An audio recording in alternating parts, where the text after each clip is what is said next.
Chapter 193. Who? Sister Qing Shui, it's Sister Qing Shui. She happened to pass by the window outside, and I saw it. The servant girl was so anxious that her forehead was covered with sweat. Qing Shui. Yes, it's Sister Qing Shui. When Sister Xiu, was talking to me, Sister Qing Shui happened to pass by. I saw that she walked very slowly and glanced into the window. She should have seen me take the hairpin from Sister Xiu's hand. The servant girl seemed to be holding on to the last life-saving straw and said in a panic. Besides, is there anything else? Qin Wanru lowered her head and slightly hesitated. There is nothing else. The servant girl thought for a moment and shook her head. Then you go to deliver the hairpin. Qin Wanru suddenly smiled, and the corners of her red lips were slightly raised. Miss. Yujie was also stunned and loosened her grip. You go to deliver the hairpin yourself, but I don't want Xiu, and Qing Shui to know about this. If they know, it's the three of you who colluded. Qin Wanru's eyes fell on the servant girl and said slowly. Yes, miss, I understand. Thank you, miss. The servant girl thanked Qin Wanru gratefully for giving her such a chance to prove herself. Go. Seeing that the servant girl was actually smart, Qin Wanru smiled slightly and handed over the hairpin in her hand, with a trace of serenity flashing in her eyes. It seemed that someone couldn't stay idle again. Yes, I'll go now. The servant girl wiped away her tears, carefully took the hairpin, and nodded hard. Second Miss gave her a chance to prove herself, and she would definitely not let Xiu, and Qing Shui know. Otherwise, Second Miss would definitely think that she had colluded with them to steal things from the mansion. When the matter was exposed, she would not be able to escape. Although the servant girl was a low-ranking servant girl in the mansion, she was usually smart. Originally, she thought that it would be good to be close to Qing Shui, who looked very kind and was also the principal servant girl in the yard. Now she did not get any benefits and was almost caught as a thief. How could she not be afraid? After wiping her face, she came out of the main room with red eyes and hurried out. When she just got out of the yard, she was stopped by Qing Shui, who was hiding behind a tree. Qing Shui pulled her to the back of the tree, looked at the tears on her face and asked, what happened? I accidentally bumped into Sister Yujie just now, and she scolded me. Lowered her head and wiped the tears on the corner of her eyes. She did not dare to tell the truth. Why did you go to the main room of Second Miss? Shui looked at the door of the yard and asked in confusion when no one noticed them. Sister Yujie was still holding something for Miss in her hand. I broke it. She took me to explain it to Miss. The little maid said with grievance. Qin Wanru? Nothing. Chu nodded. That's good. Sister Xiu, just asked you what you've done for her. Have you done it? Qing Shui heaved a sigh of relief. She revealed a smile on her face, as if she had no idea what had happened. Then I have to go quickly. I don't want to delay Sister Xiu's business. Exclaimed and hurriedly ran away. Originally, she thought that Qing Shui might not know much about it. But now that Qing Shui said so, she immediately understood that Qing Shui knew something. Sure enough, Qing Shui was plotting against her. Chu thought angrily. She tightened her feet and went to the back door. When she arrived at the back door, she was stopped by the old maid at the back door. After asking where she came from, Chu obediently said that she was from Zhifang Pavilion and went outside to sell some snacks for Sister Qing Shui in the yard. Then the old maid let her go. It was not unusual for the principal maids in the mansion to occasionally send some junior maids to run errands. Moreover, she was the principal maid of the second Mississippi. Chu went to the place designated by Dong Xiu. She was originally from the capital, so it did not take long for her to find the place. She looked at the shop that was being renovated and was about to go in, but she was stopped by an ordinary servant. Are you the servant girl of the Qin's mansion? Are you here to send something to Nanny Dong? The servant stopped her and asked directly. Yes, who are you? Chu was stunned for a moment. She did not expect that Xiao had already told Nanny Dong. Nanny Dong is busy now. If you have something, just give it to me. I will send it to Nanny Dong later. The servant pointed to the top of the shop. The decoration of the shop had not been completed, and there was still the sound of carpenters knocking. It sounded very busy. Chu still hesitated. Why? Don't you believe me? If Nanny Dong didn't tell me, how could I know that you are from the Qin's mansion and that you are the servant girl of the second miss? Nanny Dong's daughter, Dong Xiao, asked you to bring this thing to Nanny Dong. The servant reached out his hand impatiently and said, hurry up.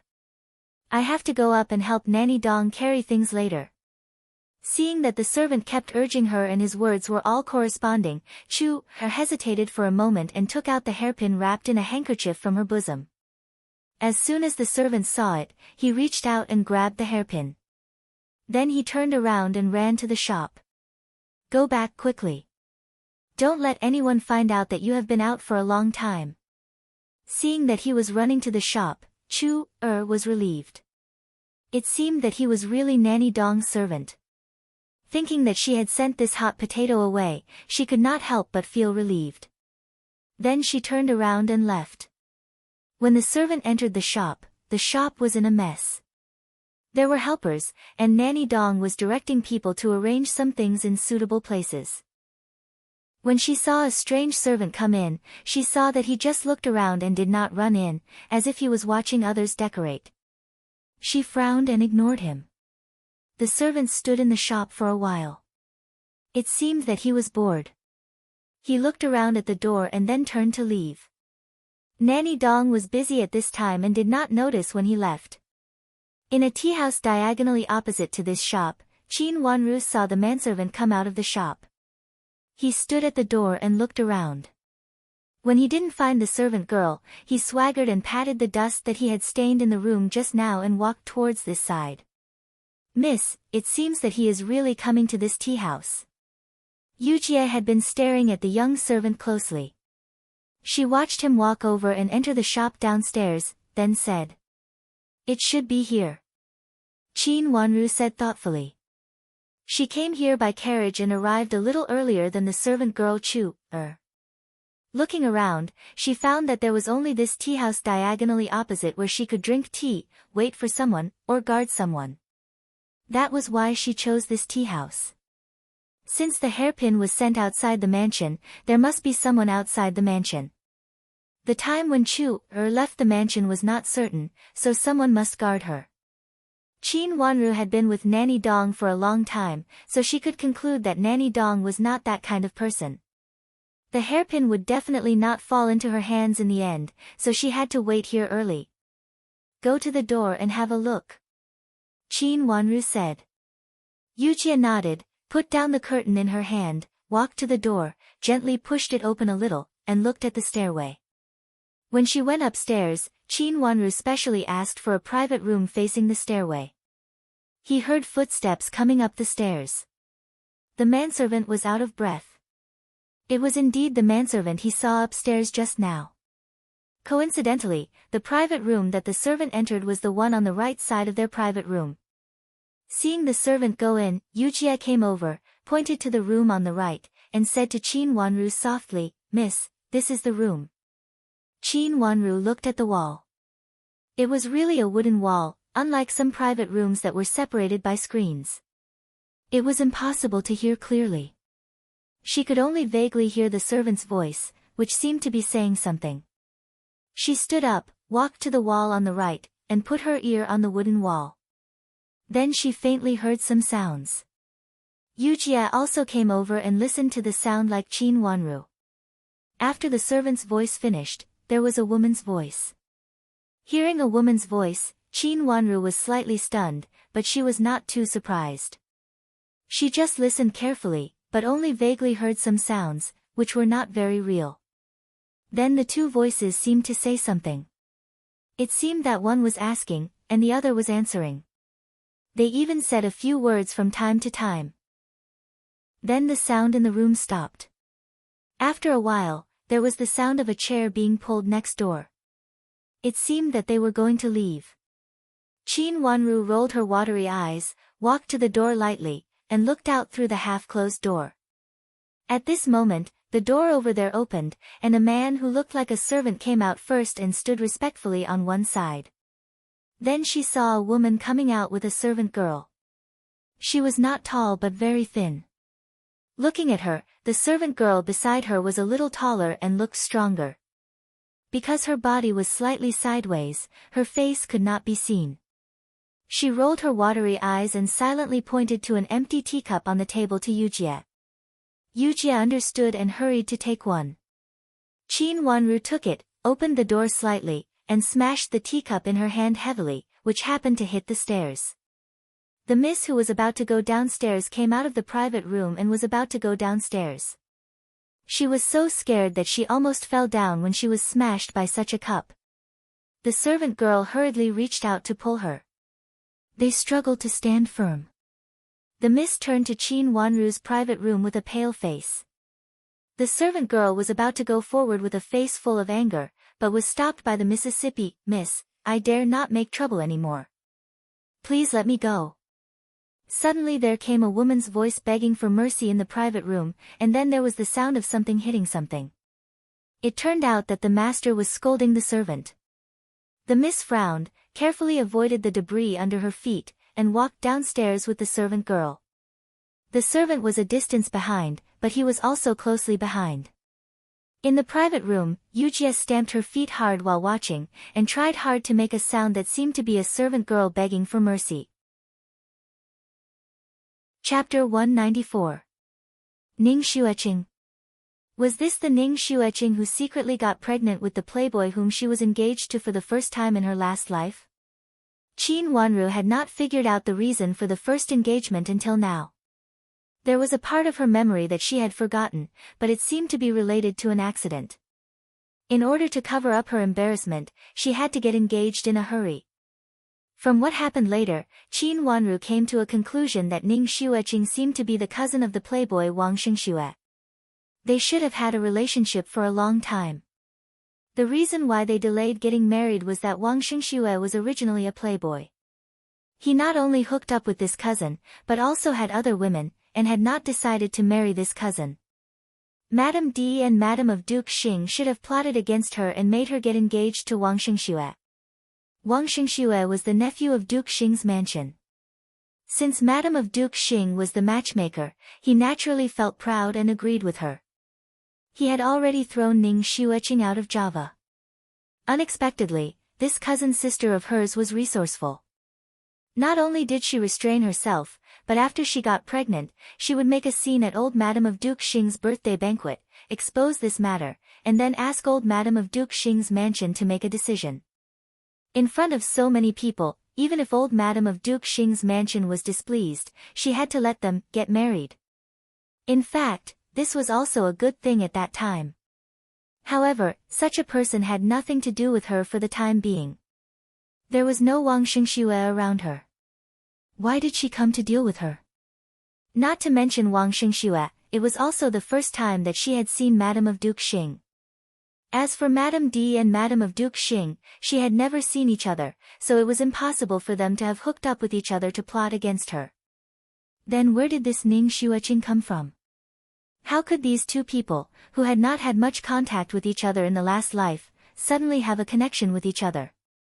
If Ning Xueqing hadn't made a scene in the last life and she had been taken there, she would not have known her. With suspicious eyes falling on Ning Xueqing's slender figure, she suddenly stopped halfway up the stairs. "Miss, are you all right? Do you want to take a rest? Were you frightened just now?" Seeing her stop, her servant girl beside her hurriedly came over to help her and said anxiously.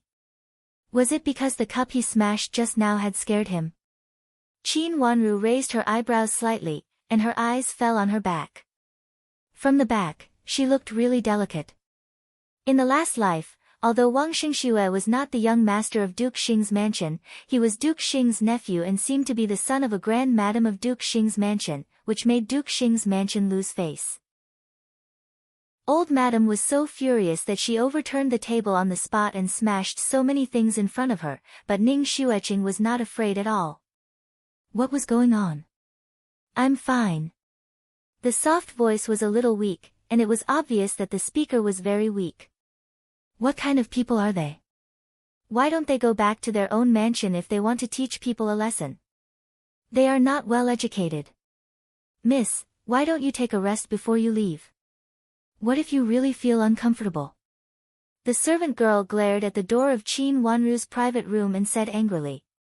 All right, let's take a break. The woman held the servant girl's hand and turned her hand. Qin Wanru's eyes fell on her face, which was much paler than before, and her eyes immediately widened. This was definitely not Ning Xueqing. Just now, at first glance, she looked very similar, but in reality, she didn't.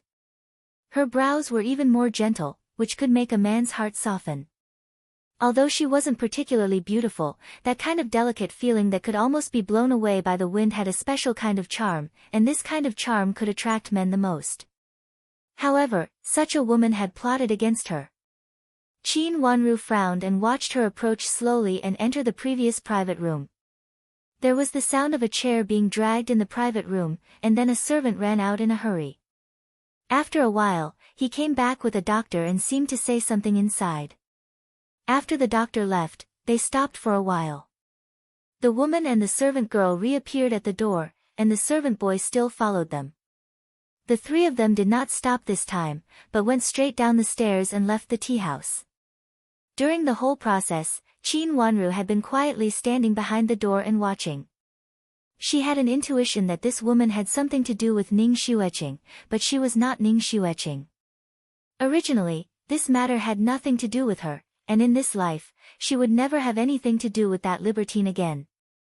However, there was a voice in her heart repeatedly reminding her that this woman was plotting against her now, and it must have something to do with Ning Xueqing. A cold turbid air was suppressed in her heart, which made her feel very uncomfortable. It seemed that something had broken free from her heart, and her hands and feet were cold. Miss. Yujie hurriedly said, noticing that her situation was strange. The woman had left, but Miss was still staring at the entrance of the corridor, which made her panic. Qin Wanru did not answer, and her face, which had been white and pink, became as pale as ice. She did not know when she clenched her fists, and her red lips were tightly pursed, showing a sense of ice and snow. Seeing Qin Wanru like this, Yujie was very flustered. She hurriedly reached out to grab Qin Wanru's clothes, shook her gently a few times, and called, Miss. Although the voice of Miss was not loud, it was like the evening drum and morning bell, awakening Qin Wanru from the memory of the past. She took a deep breath, moved her stiff feet, and walked to the chair to sit down. The warm sunlight outside the window shone in through the window and also slowly shone into her heart, giving her a trace of warmth. Now that she had been reborn, she was no longer the pitiful woman who was plotted against in her previous life, becoming the first woman in the kingdom of Eastern Song to be tortured and cut in half at the waist. She picked up the tea on the table and took a sip to calm down the huge waves and emotions surging in her heart. When she looked up again, she had regained her previous calm look, moved her legs, and said, Yuru, let's go. Go back to the mansion. Don't you want to investigate that woman? Yujie thought that Qin Wanru was going back to the mansion, so she asked in confusion. Investigate? How can we not investigate? Qin Wanru stood up numbly, and her legs had recovered because she had moved just now. But they have all left. Find the clinic. Qin Wanru stood up and said. When the servant invited First Madam, he came back soon, saying that the clinic was nearby. Moreover, when the servant went downstairs, he did not ask anyone where the clinic was. Obviously, he was familiar with the location of the clinic. When Yujie went to pay the bill, she asked the accountant at the counter where the clinic was. Then Qin Wanru took Yujie to the clinic on the right side of the tea house. The clinic was in a small alley on the right side, and it was easy to find. When they entered the door, they saw a servant coming over and asked with a smile, Miss, do you need to see a doctor this time? Do you want to see a doctor at home or here? This was a small but looked quite good clinic. The room was full of silk banners, which should be sent here after the patient was cured. The doctor on duty was not outside, but inside. Look, it was our cousin who was seeing a doctor in the tea house just now. She just forgot one thing and happened to see my miss, so she specially asked my miss to ask about it. Yujie came forward and said. Oh, I see. Then please wait a moment. The servant also knew about the visit and said with a smile.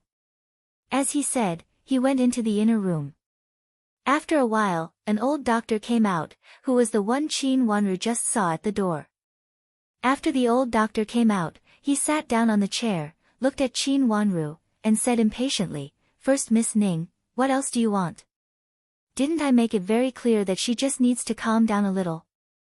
She doesn't need to use medicine. It's not a big deal, but it always turns out to be like this, as if something big is going to happen. Is it really okay? When hearing the title of First Miss Ning, Qin Wanru's heart thumped, but her face did not change. She asked in a good voice with a look of concern. Yes, it is okay. The old doctor rubbed his forehead and really thought that Qin Wanru was a family member of the patient. She is so delicate. She was originally healthy, but you people make a fuss. Now even she feels that she is weak. In fact, it is really okay, and she doesn't need to use medicine. But her body is always so weak. Qin Wanru said helplessly. That is also because your family spoils her. If you ignore her, nothing will happen. Every time she seems to make a big deal. I have something to do here, so I won't delay this matter. The old doctor became more and more impatient. He stood up and turned to walk inside, leaving Qin Wanru directly. Hey, why did you? Yujie was anxious.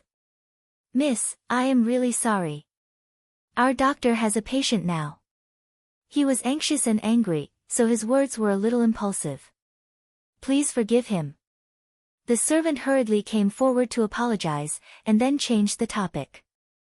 But First Miss Ning is really. Our doctor didn't mean to say such words. Every time she makes a fuss because of some small things, our doctor is also annoyed. More than once? Qin Wanru continued to ask calmly. Of course, more than once. She also made a fuss a few days ago. That time it seemed to be the heir of Duke Yong. Yes, the heir of Duke Yong. I have seen him before. He sent her here, and she also made a fuss. It seemed that she suddenly became ill, but in fact, it was really okay.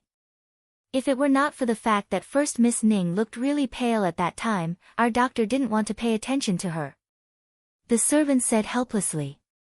First Miss Ning was indeed a person who made a fuss, but in fact, it was not a big deal.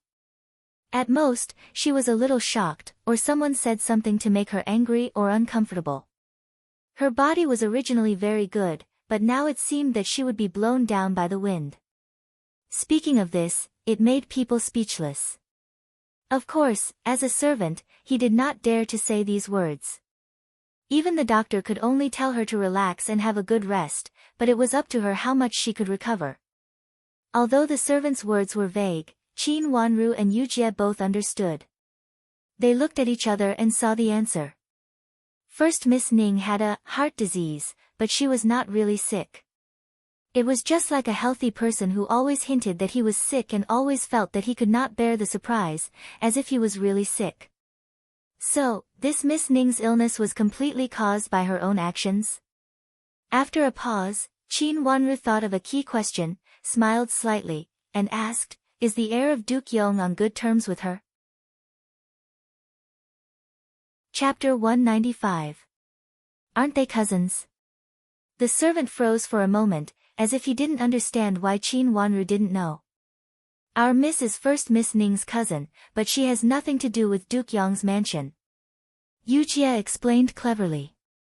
Oh, I see. The servant understood. One was her mother's cousin, and the other was her father's cousin, so it was possible that they didn't know each other. A few days ago is half a month ago. Qin Wanru asked again. Yes, It was at that time. Alas, it was really noisy again, as if it was about to die. The servant shook his head with an experienced look. Can I go directly to Ning's mansion from here? I just arrived in the capital city, so I don't know the way. Qin Wanru smiled modestly and changed the topic. Yes, you can. If you go from here, you don't have to go through the opposite street. Turn at the back, turn at the end, and then turn right to the second house. The manservant said enthusiastically. He even told him some trivial things. Then, he walked to the door and pointed outside. He even specifically told the manservant the house number. Qin Wanru remembered them all, thanked him with a smile, and left with Yujie. When she walked to the door, she looked at the direction pointed by the servant, turned around, and walked out the previous way. The carriage stopped not far from the tea house. Qin Wanru didn't go back to the carriage directly at this time, but went to her own shop to see Nanny Dong first. Nanny Dong was asking people to carefully move things inside. Seeing Qin Wanru coming, she hurriedly wiped her sweat and greeted her with a smile. Second miss. How is it? Qin Wanru looked at everything inside. Although it was still very messy, she could vaguely see that it was much brighter than before, and the layout was better. Thank you, Nanny Dong. Qin Wanru said with a smile. You're welcome, Mississippi. This is what I should do. Madame Dong was full of smiles, and she looked much more energetic than when they first met. How long will it be open? About a month if it is fast, and a little later if it is slow, Nanny Dong estimated after thinking for a while. She knew that it was definitely possible before the Spring Festival. The Spring Festival was a good time, and the shop was more prosperous at this time. Qin Wanru was very satisfied with this. She nodded and said, Madame Dong, if you need anything, just tell me. Hearing Qin Wanru's words, Madame Dong hesitated and looked like she wanted to say something but stopped on second thought. Are you worried about Xiao, er? Qin Wanru smiled and asked tentatively. I'm worried about Xiao, er. It's been so many days and I haven't had time to see her. I'm afraid that she'll cause trouble for second miss. Madame Dong smiled helplessly and said, she grew up by my side since she was a child. Although she's not young, she's still a naive girl. I saw that she had a good relationship with Qing Shui in your yard before, but I thought that servant girl was a careless girl and couldn't be with her. But Xiao, didn't listen to me. I was afraid that did you persuade her before?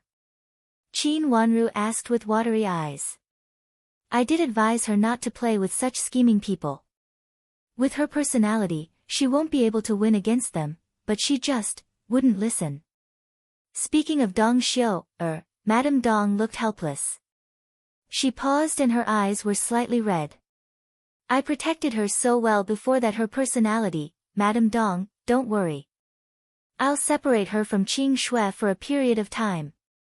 Qin Wanru thought for a while, but she had made a decision and comforted Madame Dong softly. She was still confused about this matter. She didn't know why Qing Shui would get in touch with the first Miss Ning, but needless to say, Madame D and her daughter must have played a part in it. She didn't expect that Nanny Zhou's accident that day would make Madame D come up with such a plan. She had thought that Madame D and Qin Yuru hadn't made any trouble after such a long time. Although Di Yen came less often, he was quiet and nothing happened when he came, which made people suspect for no reason. Now it seemed that it should be here. Now that she had found it, she had figured out Madame D's thoughts. She would find out the matter about Dong Xiao, by herself. Thank you very much, second miss. Madame Dong breathed a sigh of relief.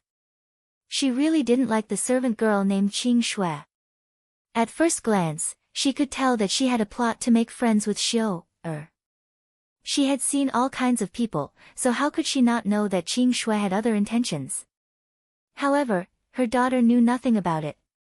She had tried her best to persuade Xiao, but Xiao, was angry with her. Madame Dong had suffered a lot when she was young, so she was most afraid of this kind of servant girl with ulterior motives. However, she found that the second miss of the Qin family was even more extraordinary. Now the person she admired the most was Qin Wanru. With her words, she felt a lot more at ease. She felt relieved and her face brightened up. "Second miss, I really have something to tell you. I've been so busy recently that I didn't even go to the mansion. Anyway, it's not urgent," Nanny Dong said and went inside. After a while, she came back with a few books. "Second miss, these are the books sent by Childwen that day. He said that you want to read them." As Madame Dong spoke, she presented the books in her hand. Qin Wanru took them and flipped through them. She couldn't help but smile. Wen Shiqi was really a gentleman. He kept his word. What she wanted was to get close to him to repay the kindness he had shown her that day. It was necessary to keep in touch with him, but she was only a young girl. If she wanted to keep in touch with him for a long time and constantly remind him about his second brother and his cousin, it would be very inconvenient for her to do so. She tapped the books in her palm and frowned slightly. "Second miss, Childwen also said that if you can't understand it, you can ask someone to ask him," Madame Dong said hesitantly. In fact, she also felt that it was not appropriate. Although her miss was young and didn't look like she would be in trouble, she was after all more than 7 years old. Qin Wanru's eyes lit up. "Did he say that? Did he tell me where to find him?" A person like Wen Shiqi would never let her go to Deputy Prime Minister's mansion to find him. However, since he said this, he would definitely give her a shortcut. This. Madame Dong really felt that it was not appropriate. However, when she saw Qin Wanru's clear eyes, she felt that it was not appropriate to keep silent. After hesitating for a moment, she gritted her teeth and said, "Second miss, I don't think it's appropriate. Second miss, you shouldn't see a stranger. What's more, you don't know him." Madame Dong was afraid that Qin Wanru would be cheated by this Childwen. Although this young master Wen looked handsome and outstanding, and his manners were refined, it was obvious that he was the son of one of the few aristocratic families in the capital. If the second miss really got together with him, it would really be ruined in the future. Thinking of a past in the bottom of her heart, Madame Dong felt that she couldn't watch second miss fall into the same situation as her. She was too young at that time, so she was in such a difficult situation now. She was a lonely woman with a child. Only she knew the pain in it. "Madame Dong, you don't think that I have anything to do with this Childwen, do you?" Qin Wanru looked at Nanny Dong in astonishment and laughed. "I just appreciate Childwen's talent. I didn't learn much in Jiangzhou, and it would be a good thing if I could learn from him." Looking at Qin Wanru's clear watery eyes without any ripples, Madame Dong was ashamed and shook her head embarrassedly. "I thought too much." There was no shyness or affection in her clear watery eyes. Thinking of Qin Wanru's small body, Madame Dong blushed. She thought too much. Second miss was such a little girl. What did she know? Since she understood that Qin Wanru didn't have any romantic thoughts, Madame Dong's answer should be much more straightforward. Childwen said that if second miss has something you don't understand, you can go to Huaguang Temple to find him. In the first few days of every month, he will go to Huaguang Temple to try the Wenxin Road and play chess with the abbot. Huaguang Temple. Wenxin Road? It was also the beginning of the month. What a coincidence. Qin Wanru nodded and told Madame Dong something about the arrangement. She put forward her opinions for Madame Dong's reference and let Madame Dong make the final decision. After talking about this for a while, Qin Wanru walked out of the shop that was being decorated with Yujie. Yujie had already gone outside to call the carriage. Madame Dong sent them to the carriage before leaving. However, the carriage did not go directly back to the mansion. Instead, it went to the place where the servant in the clinic had reported the name. The coachman was found in the capital and was very familiar with this area. After a few twists and turns, they arrived in front of a small mansion. The mansion was not small, and it seemed to be a big family. However, the bluestone pavement outside was very old, and even the open space outside the mansion was almost gone. From the looks of it, it looked like a dilapidated mansion. Qin Wanru's carriage was parked on the side of the road. She slightly lifted the curtain and saw the two huge words, Ning's Mansion, on the gate of the mansion. The characters were strong and powerful, but there were some black lines in the golden glittering marks, which showed that the gold-plated characters were no longer as beautiful as they used to be. The inside of the mansion had been exposed. There was no one at the gate, but it seemed that someone was in the half-closed gate. Qin Wanru captured some traces in her memory and knew that this should be the place. She sat in the carriage and waited. Yujia wanted to ask something, but she shook her hand to stop her. She actually had a guess, but now she wanted to wait and see. If it was true, then she was really confused in the last life. Because there was no place outside the gate, and there were shops on the side, the carriage was not conspicuous. The gate of the mansion was very quiet. No one came in or came out. The gate of the mansion had been unclosed, and the scenery inside could not be seen. Qin Wanru looked around patiently. She was waiting. Chapter 196. The man helped a woman out of the carriage. She stood still in the carriage and seemed to say something to the man. At first glance, it could be seen that the two of them were very affectionate and seemed to have a lot to say. After standing there and talking for a while, the woman slightly turned her face to one side, looking quite delicate. The man seemed to want to leave, but the woman gently pulled his sleeves and didn't let him go. They seemed to say a few more words. When he wanted to speak again, the man was a little impatient, patted his sleeves, and was about to leave. But this time, he was pulled by the woman again. The woman tilted her head and whispered a few words in the man's ear. Although the expression on her face could not be seen clearly from the distance, her behavior and manner let people know that the woman was very shy at this time. After saying that, she covered her face and walked to the door of the mansion. The man behind her looked very happy and laughed. When the woman entered the door of the mansion, she looked back again, smiled sweetly, and then entered the door. The man watched the woman enter the door in a happy mood, and then got on the carriage with some reluctance. The carriage slowly set off and drove forward from the door of the mansion. When passing by Qin Wanru's carriage, people could see a man sitting in the carriage through the raised curtain. His appearance was not very outstanding, but he looked a little gentle, as if he were a gentleman. However, from the behavior just now, it seemed that he was not the slightest bit similar to the so-called upright ruler. Pulling and pulling with an unmarried woman in front of the residence, even an engaged unmarried man and woman would not do such a thing. However, the man and woman just now seemed to be very familiar with each other. It could be seen that this kind of behavior was not a day or two. In fact, these two people were not engaged. Qin Wanru stared at the window in a daze.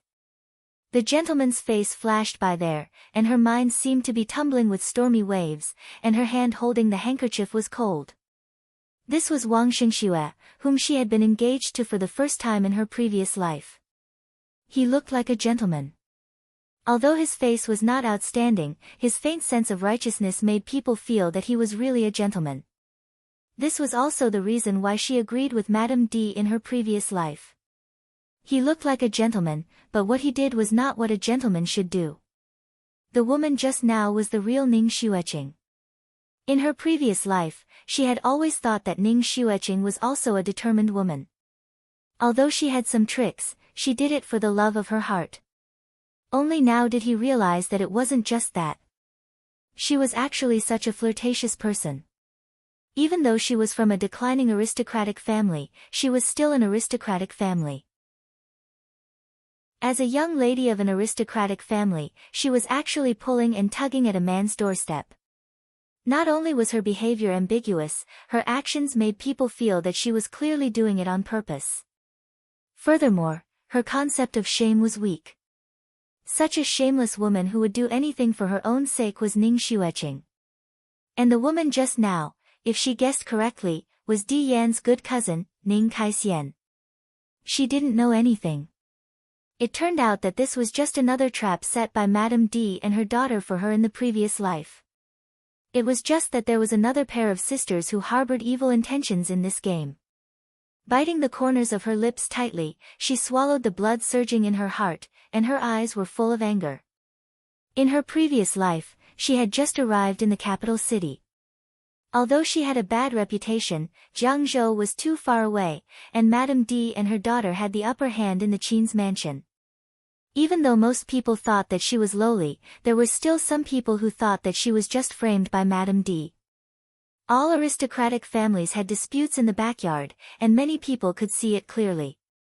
So, there was this matter of breaking off the engagement. Senior Wang Xingxue was a righteous man. Letting such a person plot against her and force her to marry him, no one would think that Madame D had done anything wrong.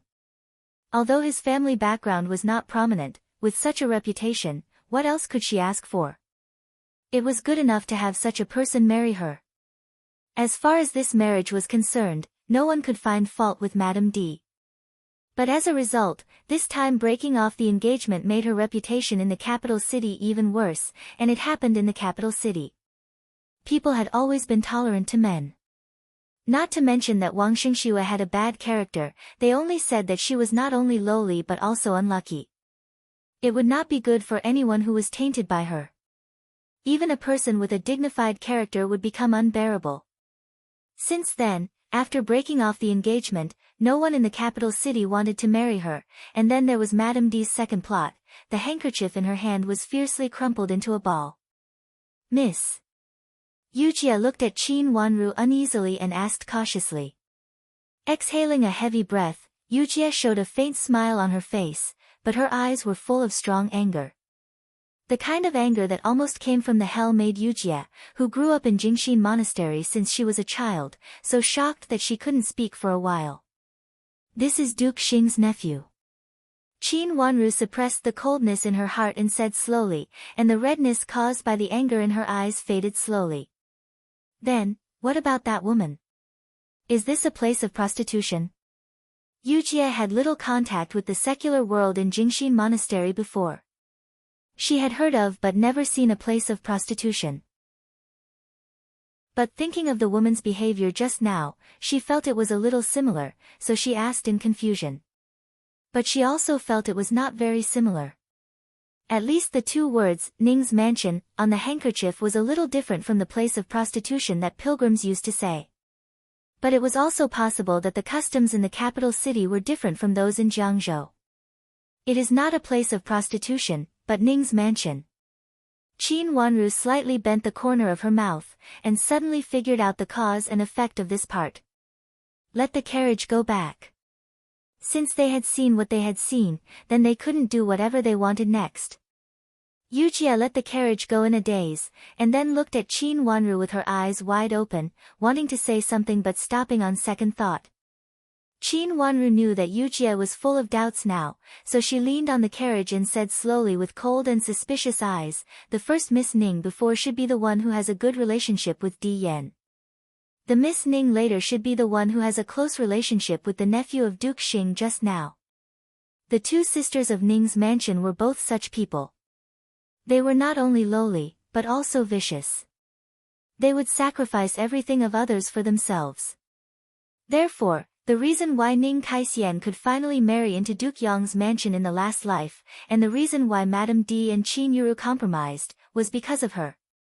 Qin Wanru was very clear about Madame D's character.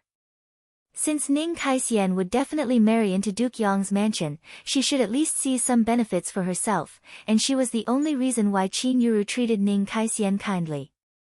As for Ning Xueqing, it was certainly a good thing that Duke Xing's mansion could recognize her on such an occasion and force Wang Xingxue to marry her.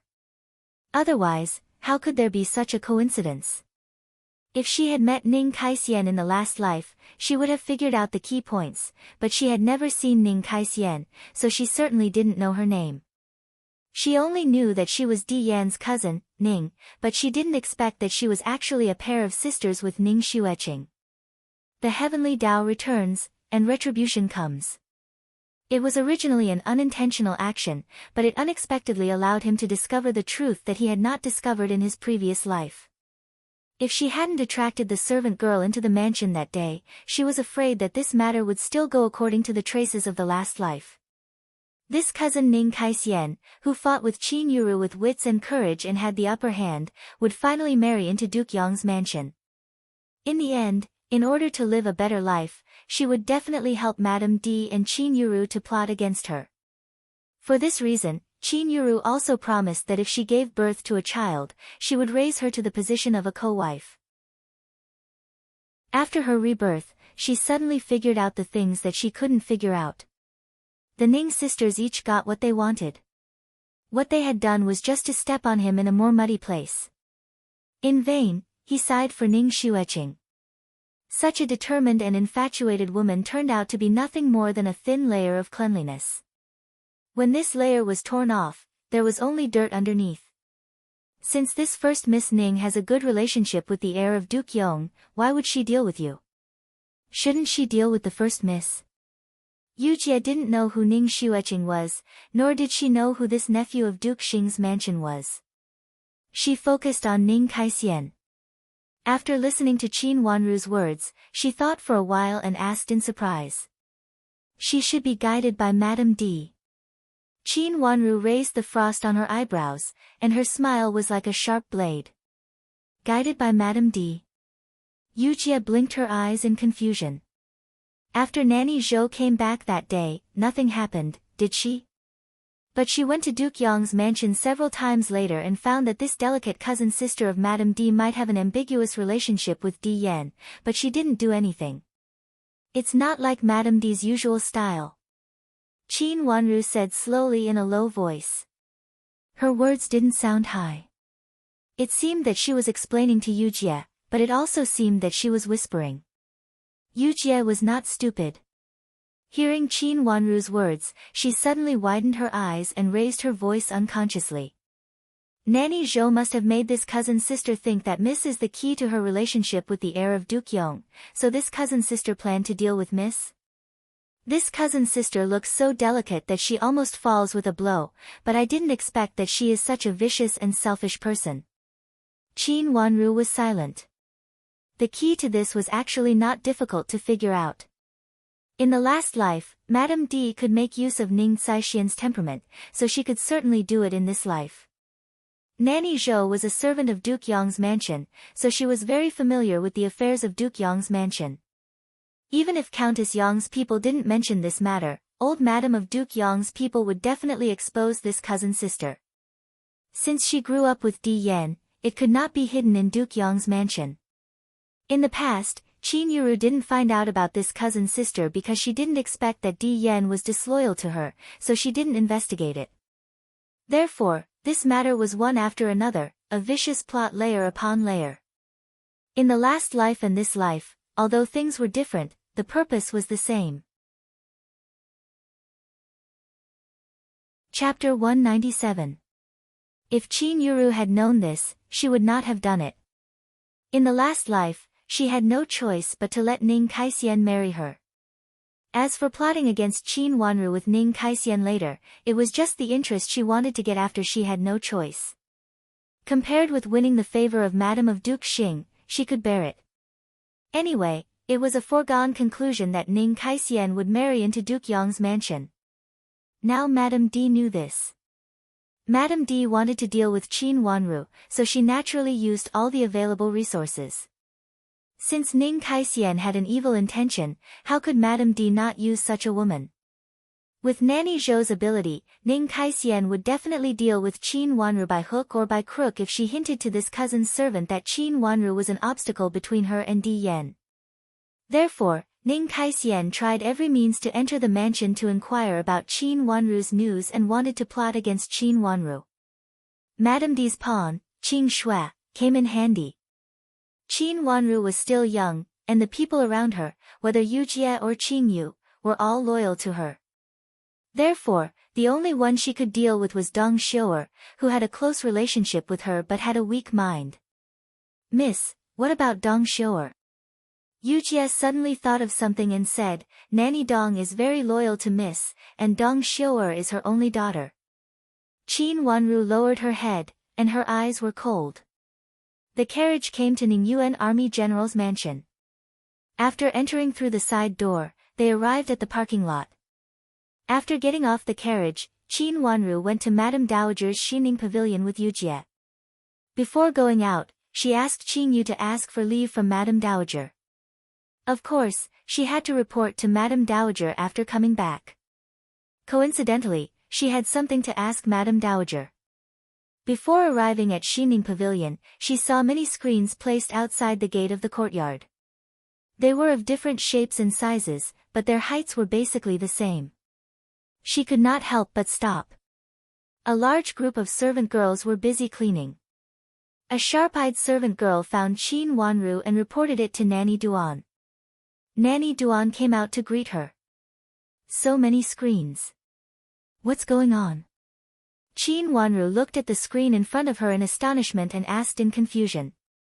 There were not so many screens in the mansion. Madame D borrowed these from Duke Yong's mansion. We are going to hold a banquet in our mansion, but we don't have such a big living room. General and Madame Dowager discussed it and decided to hold the banquet in the garden. The weather has been good these days, so it's good to hold the banquet in the garden. There is a place in our mansion where osmanthus is planted, and the golden osmanthus smell is fragrant. It's a beautiful place.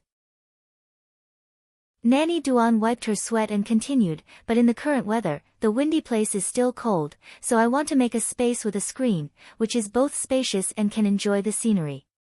These are all sent by Duke Yong's mansion? Qin Wanru asked. She did not ask why they didn't send them to Shui Rulan's yard. Since they were sent by Duke Yong's mansion, of course, they would not agree with Shui Rulan. On the one hand, they sent them here to show Madame Dowager the power of Duke Yong's mansion, and on the other hand, they could show Duke Yong's mansion's attitude. It was killing two birds with one stone. Yes, they are all sent by Duke Yong's mansion, but just now. Nanny Duan said helplessly. She pointed to a screen in the corner and said, just now I accidentally hit a corner. I'm afraid I'll be too embarrassed to stand up at that time.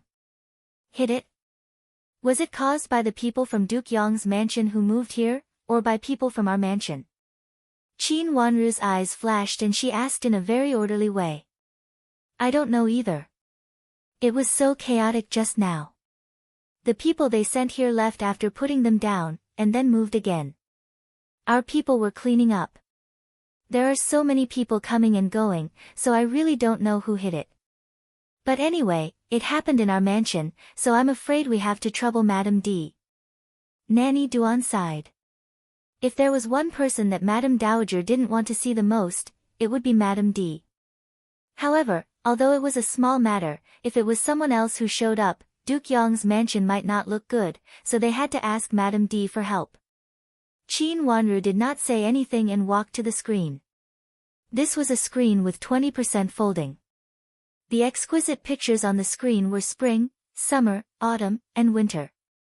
There were 2 pictures of each season, and they were very beautiful. Among the flowers, a beautiful woman was smiling, and her face was half covered. Among these screens, this screen could be regarded as the best, so it was no wonder that Madame Dowager was worried. Moreover, Madame D was now under house arrest, and Madame Dowager was very reluctant to let her go to Duke Yong's mansion. With her temperament, she was afraid that she would make trouble again and it would be hard to explain. The corner that was knocked off was on the upper right frame of the screen. The higher corner had been knocked off. Although it was still there, one could see the fracture at a glance. It was very obvious. This screen was obviously broken. Who in the aristocratic family would take out a broken screen to embarrass themselves? Qin Wanru reached out and touched the surface of the screen. She narrowed her eyes and thought of something. She asked, who sent the screen today? It's the heir of Duke Yong. Nanny Duan said. Where is he now? Qin Wanru asked. When he came here, he went to pay respects to Madame D. At this time, I don't know whether he is at Madame D's or First Mrs. place. Nanny Duan thought for a while and said. She was very busy here, and Di Yen was a frequent visitor, so she did not ask too much about these things. I'll go to talk to Child D. If necessary, I will personally go to Countess Yong to ask for punishment. Qin Wanru said lightly. Nanny Duan was stunned and hurriedly stopped her. Second miss, you'd better let Madame Dowager deal with this matter. She knew Madame D's malice towards Qin Wanru, and also knew that Duke Yong's mansion did not like Qin Wanru. If Qin Wanru really went to Duke Yong's mansion to ask for punishment, Countess Yong would definitely make second miss embarrassed. Nanny Duan, it doesn't matter. Now I am not only the miss of Qin's mansion, but also the miss of Ningyuan Army General's mansion. Qin Wanru smiled and said meaningfully. Her words made Nanny Duan silent for a while. Of course, she knew that Qin Wanru's point was the identity of Ningyuan Army General. Now Qin's mansion was indeed not only Qin's mansion, but also Ningyuan Army General's mansion. Even though it was not as famous as Duke Yong's mansion, no one knew what would happen next. At least as an official trusted by the emperor, she would not offend anyone at will. But, second miss, Duke Yong's mansion is not other mansions. Nanny Duan was still worried and reminded her. It was not that she looked down on Qin Wanru. After so many things, Nanny Duan no longer regarded second miss as a child who did not understand the world. But Duke Yong's mansion was Madame D's maiden family.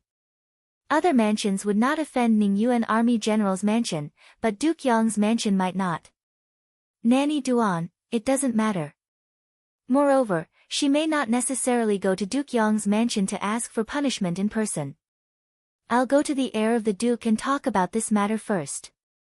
Qin Wanru smiled and comforted Nanny Duan. She had never encountered such a thing as a hard thing like the screen being knocked off a corner. If the screen was knocked off a little, it was possible to have scratches. If she was not careful, there would only be such a mistake. But now a corner was knocked off, which could not be caused by carelessness. It was easy to guess the thoughts of Duke Yong's mansion. It just so happened that she also wanted to go to Duke Yong's mansion to meet the delicate cousin Ning Kaixian, who often appeared in Duke Yong's mansion. Originally, she wanted to ask Madame Dowager some things about Duke Yong's mansion and see if there was a chance to meet Ning Kaixian. Unexpectedly, when she just arrived here, the opportunity was presented to her. Hiding the coldness in her eyes, she smiled gently at Nanny Duan. Well, if it really doesn't make sense, second miss, you'd better report to Madame Dowager and then make a decision. Although Nanny Duan agreed, she was still worried and told Qin Wanru. Nanny Duan, don't worry. Qin Wanru nodded and looked again at the broken corner of the screen. Then she turned and walked to her Zhifang pavilion with a calm face. Since she had decided to go out, she naturally had to go back to prepare and freshen up. After returning to Zhifang pavilion, Qin Wanru asked Nanny Yu and Qin Yu to find out the news of Di Yan, while she freshened up here. She let down her heavy forehead hair, which covered her delicate eyebrows and eyes. She combed her hair into 2 double-loop buns with 4 or 5 fancy hairpins. Her head was full of pearls and jade, which made her look like a butterfly. She picked out a water lotus-colored dress. She had been growing so fast recently that the clothes she made before seemed to be shorter. The day before yesterday, Madame Dowager had asked her to pick out a few sets of clothes, but she was still wearing the old clothes she had made before. They were a little short, not only were the corners of the skirt shorter, but even the cuffs were shorter. With the long bangs on his face, he immediately looked dusty. He even felt that his whole body was greasy and dirty. In addition to his clothes, not only did he look inconspicuous, he also looked very slovenly. The Qin clan could be considered a new noble family. Was it really appropriate for them to dress like this? Miss, this actually doesn't look like you. Yujia looked at Qin Wanru, who was dressed up, and said eagerly. She felt that she had covered up Mrs. Peerless Beauty. It was really uncomfortable to sit up. This is good. Qin Wanru pulled her sleeves. Now she looked like an 11-year-old girl. The slightly loose clothes made her look like a little girl, but she still looked like a child when she dressed up like this. Not only did she look like a child, but she was also dusty, slovenly, and slovenly. It was really unpleasant to see. Coupled with the butterfly-like hairpin, she dressed up like a flower pot, full of aesthetic feeling, which was very painful to the eyes. Yujie felt that no matter who she saw, her eyes would hurt. Not only did she feel that her Mrs. behavior was weird, but she also looked like a little love-struck fool who didn't know how to dress up. But this appearance made Qin Wanru very satisfied. Looking at herself in the mirror, who was dressed strangely like a little love-struck fool, a smile appeared on her face. Very good, very annoying. Chapter 198. Qin Yu blinked and blinked again. She couldn't believe that it was her Mississippi. Where was her delicate and beautiful miss? She turned back and looked at Yujie eagerly. Yujie smiled at her helplessly and broke all her fantasies. This is Miss. Miss, why are you so sad? You don't know how to dress up, let me do it. Yujie's answer broke all Qin Yu's imagination. She looked at Qin Wanru with a sad face and said. She thought that Qin Wanru wanted to dress up prettily, but she didn't know how to dress up. That was why she looked like this. Isn't this good? Qin Wanru stretched out her hand and pulled her thick bangs aside a little so that she could see Qin Yu clearly. Such thick bangs not only hurt her eyes, but also blocked her view. Only in this way could Qin Yuru and even old Madam of Duke Yong rest assured. And first Miss Ning, she probably didn't expect that she looked so inconspicuous. Miss, this is not good. This is simply. Qin Yu didn't know how to describe it. She smacked her lips and couldn't say a word. If it wasn't Qin Wanru in front of her and she knew that she was her miss, Qin Yu was afraid that she would directly say, "What the hell is this? This is just right. I found Child D. Where is he?" Qin Wanru smiled slightly and put down her heavy bangs. In the garden, he happened to meet First Miss Chi and they were talking. Qin Yu answered helplessly. He said that he was going to see First Miss, but he met First Miss Chi on the way, so they started talking. Ask a servant girl to find Di Yan and ask Qin Yuru if she knows that he went there. Qin Wanru looked up and said. Based on Qin Yuru's character, she would definitely go to find Di Yan when she found out that he came and said that he was going to see her, but she hadn't seen him for a long time. How could she not be angry when she saw this scene? Yes, I will ask the servant girl to find him now. Qin Yu understood tacitly. She wiped the non-existent sweat on her forehead and turned to go out. Yujie, last time Nanny you said that there was a famous doctor in the capital city. Do you know where he is? Qin Wanru suddenly asked as she watched a servant girl leave in a hurry. Miss, I know where he is. Nanny you and I have been there before. Yujie was stunned for a moment and immediately nodded and said affirmatively. The reason why she remembered it so clearly was that Yujie had been there with Nanny Yu once. Let's go and have a look. Qin Wanru said slowly after calculating the time and realizing that Qin Yuru had already found Di Yan. Di Yan did come to deliver the screen today. He had also seen Madame D and wanted to see Qin Yuru. He did not expect to meet Qi Rongji on the way, so he stopped and talked to Qi Rongji. The two of them had not seen each other for a period of time. When they spoke again, there was a sense of camaraderie. Although the two of them did not say anything, they had a tacit understanding that they had met in the garden. Di Yan was originally a playboy. He liked Qin Yuru because of her outstanding appearance. But after seeing her behavior several times, Di Yan inexplicably disliked her. Qi Rongji's appearance was similar to Qin Yuru's, and her behavior was gentle, just like when he first met Qin Yuru. She immediately occupied a big place in Di Yan's heart. While they were talking, a servant girl and a servant girl were sent to the side to see if anyone came. One was shy and the other was affectionate.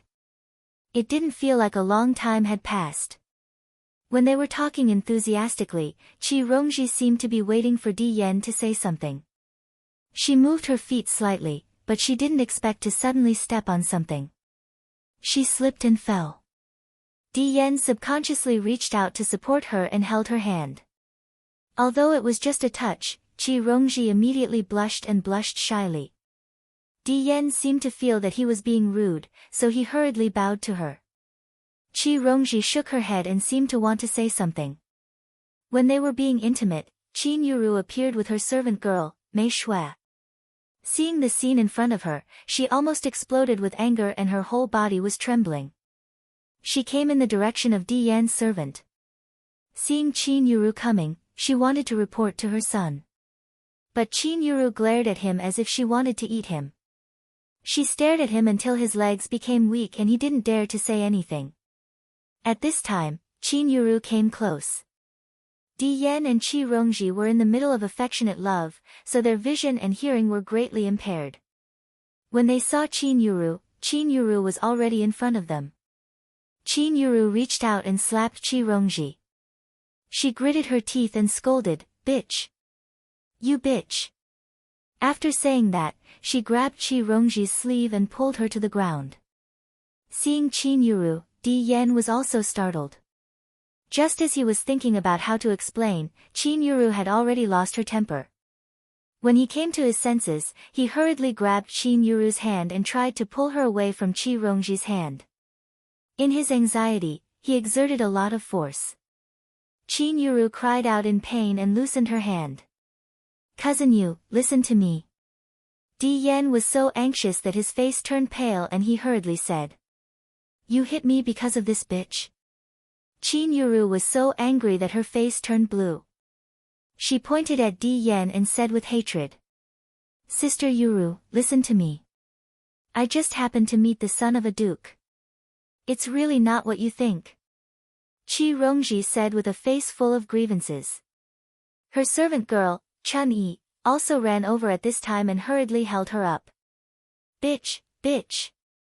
Qin Yuru was so angry that she was about to explode. She thought that she did not see the scene of the two of them pulling each other.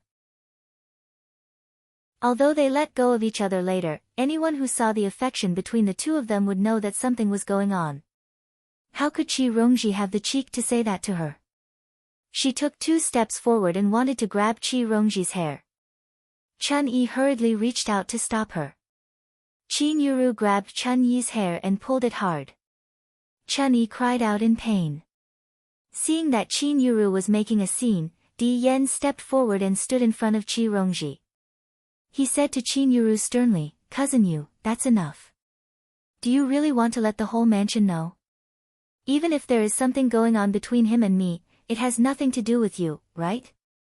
Although the matter between the two of them had basically been settled, it had not been made clear.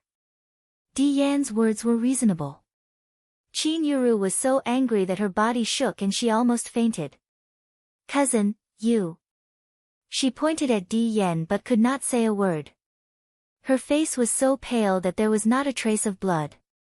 "Well, Cousin Yu, there is really nothing going on between me and Miss Qi. I was going to see you. I met Miss Qi on the way and just had a few words with her. Why can't I say a few words to others?" Di Yan was also afraid that Qin Yuru was really angry and something bad would happen, so he quickly calmed down and explained. "There is really nothing going on with you." Qin Yuru said almost word by word. "Cousin Yu, don't worry. I only have you in my heart. Don't you believe me? Even if there was something going on between you and that person in Qi's mansion, I still care about you, don't I?" Di Yan coaxed. This was Qin Yuru's weakness. Thinking of this, she remembered that Qi Rongji was Qi Tianyu's biological sister and knew everything that had happened in Jiangzhou. She immediately felt guilty. If the two of them really had a life-and-death fight, Qi Rongji would dare to say anything given her character. However, she was not willing to let the two of them go. Just now, she clearly saw that there was something going on between Qi Rongji and Di Yan. Biting her lip, she glared at Qi Rongji fiercely, wishing that she could scratch Qi Rongji's face. This bitch must have taken a fancy to Di Yan and that was why she seduced him. Her mind was full of Qi Rongji's mistakes, but it did not occur to her that if Di Yan was good, he would not have anything going on with Qi Rongji. "Big sister, child, Miss Qi, what's wrong with you?" Qin Wanru's voice sounded at this awkward moment. Several people present turned to look at Qin Wanru. Seeing Qin Wanru's outfit, even though Qin Yuru was gnashing her teeth with hatred, she could not help but show a sarcastic smile on her face. Her agitated mood actually calmed down at this moment. Qin Wanru, this bitch, dressed like this. Could it be that she also wanted to seduce Di Yan? But this appearance made everyone want to vomit. Whenever she saw someone, her first thought was that someone was trying to seduce Di Yan. She had never thought in this direction before, but now that she had seen Qi Rongji's style, her mind was immediately filled with this idea. Di Yan stared at Qin Wanru dumbfoundedly and did not know what to say for a moment. He only felt that Qin Wanru in front of him was really a waste of her beautiful and exquisite appearance. Could she really meet people like this? Qi Rongji was also shocked, but she reacted quickly and immediately burst into tears. With a face full of grievance, she said, Sister Wanru, I just made Sister Yuru misunderstand me. Sister Yuru is very angry. Please help me to persuade Sister Yuru. Miss Qi, you can solve your own problems. I have something to discuss with Child D. Qin Wanru casually glanced at them and said seriously. Unfortunately, her dress had nothing to do with the so-called serious color. Moreover, only a small part of her face was exposed, so her expression could not be seen clearly. Qin Yuru looked alert and sneered, What do you want to discuss with my cousin? Do you also want to meet here by chance? Is that why you dressed up like this? Big sister, what are you talking about? There are guests in the mansion, so of course I have to dress up. How can I dress up like usual? Qin Wanru glanced at Qin Yuru calmly. She and Qin Yuru did not get along well in the past, so there was no need to pretend to be sisters. Both Qi Rongji and Di Yan knew this, so they were not surprised when Qin Wanru said this. This is what you look like. Not bad indeed. Qin Yuru sneered, but she felt satisfied.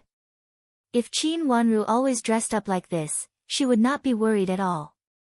Thinking of this, she turned to look at Qi Rongji. Now she had to worry about this bitch in front of her.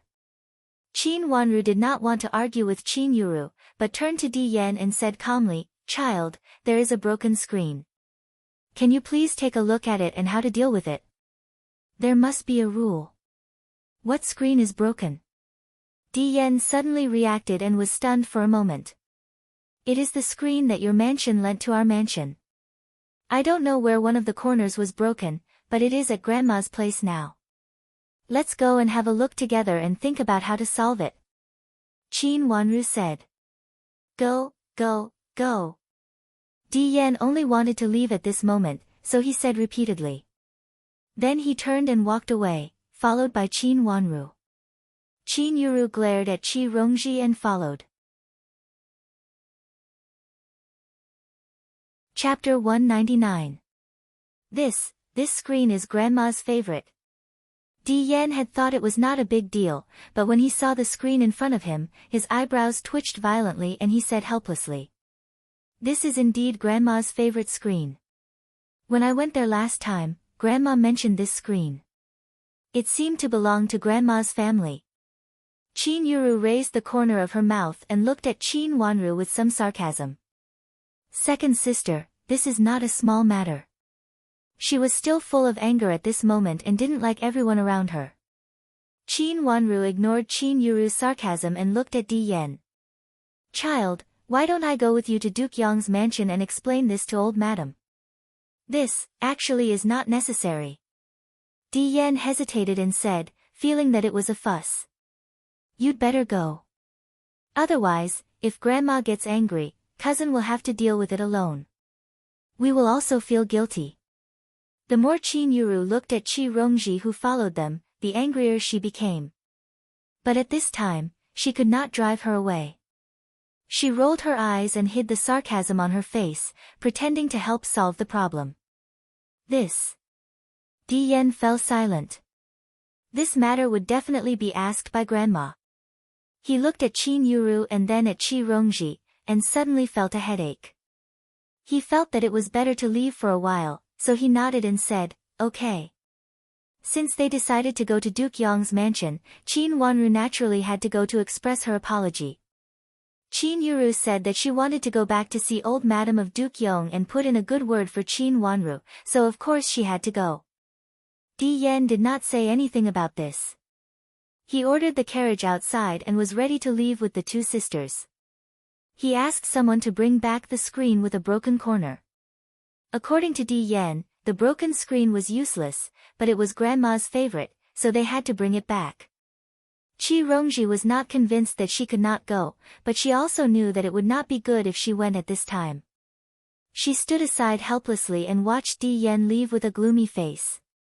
She also saw Qin Yuru turn her head and smile sarcastically at her.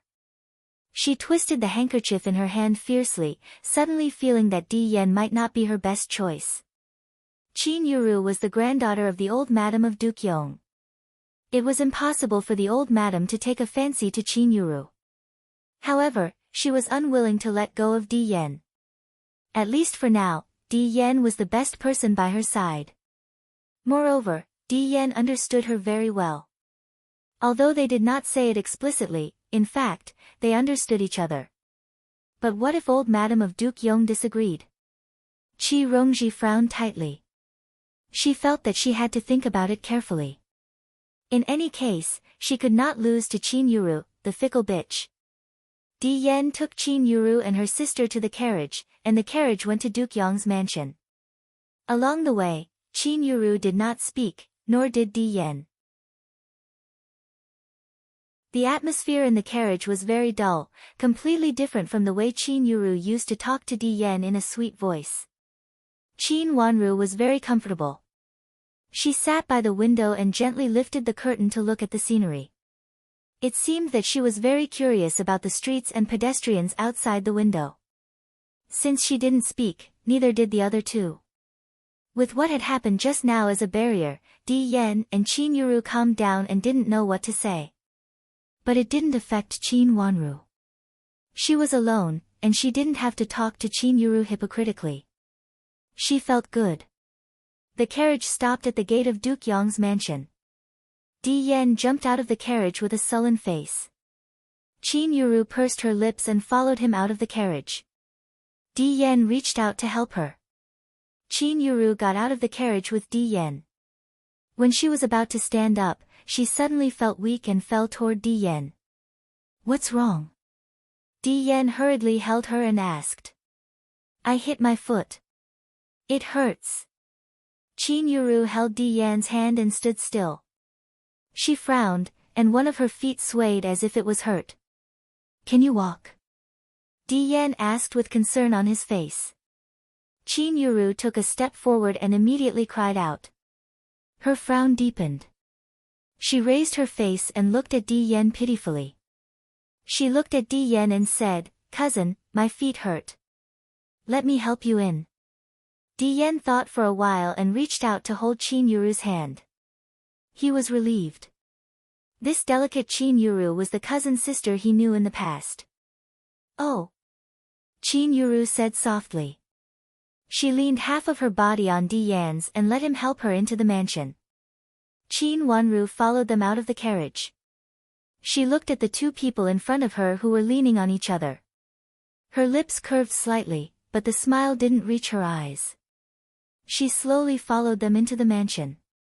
At this time, Qin Yuru certainly knew that it was best to show weakness. The reason why she could hold Qi Tianyu in her hand was not only because she was strong, but also because she always knew how to take the next step to gain more benefits. It was just that in her previous life, Ning Kaixian seemed to be an expert in this field, so Qin Yuru was defeated. When the three of them entered the mansion, they saw the heir of Duke Yong with cousin Mississippi. Someone had already reported to the old madam of Duke Yong. Therefore, when Qin Wanru followed Di Yan and Qin Yuru into the courtyard of the old madam of Duke Yong, old madam of Duke Yong was not surprised to see Qin Wanru. But she was surprised at Qin Wanru's dress.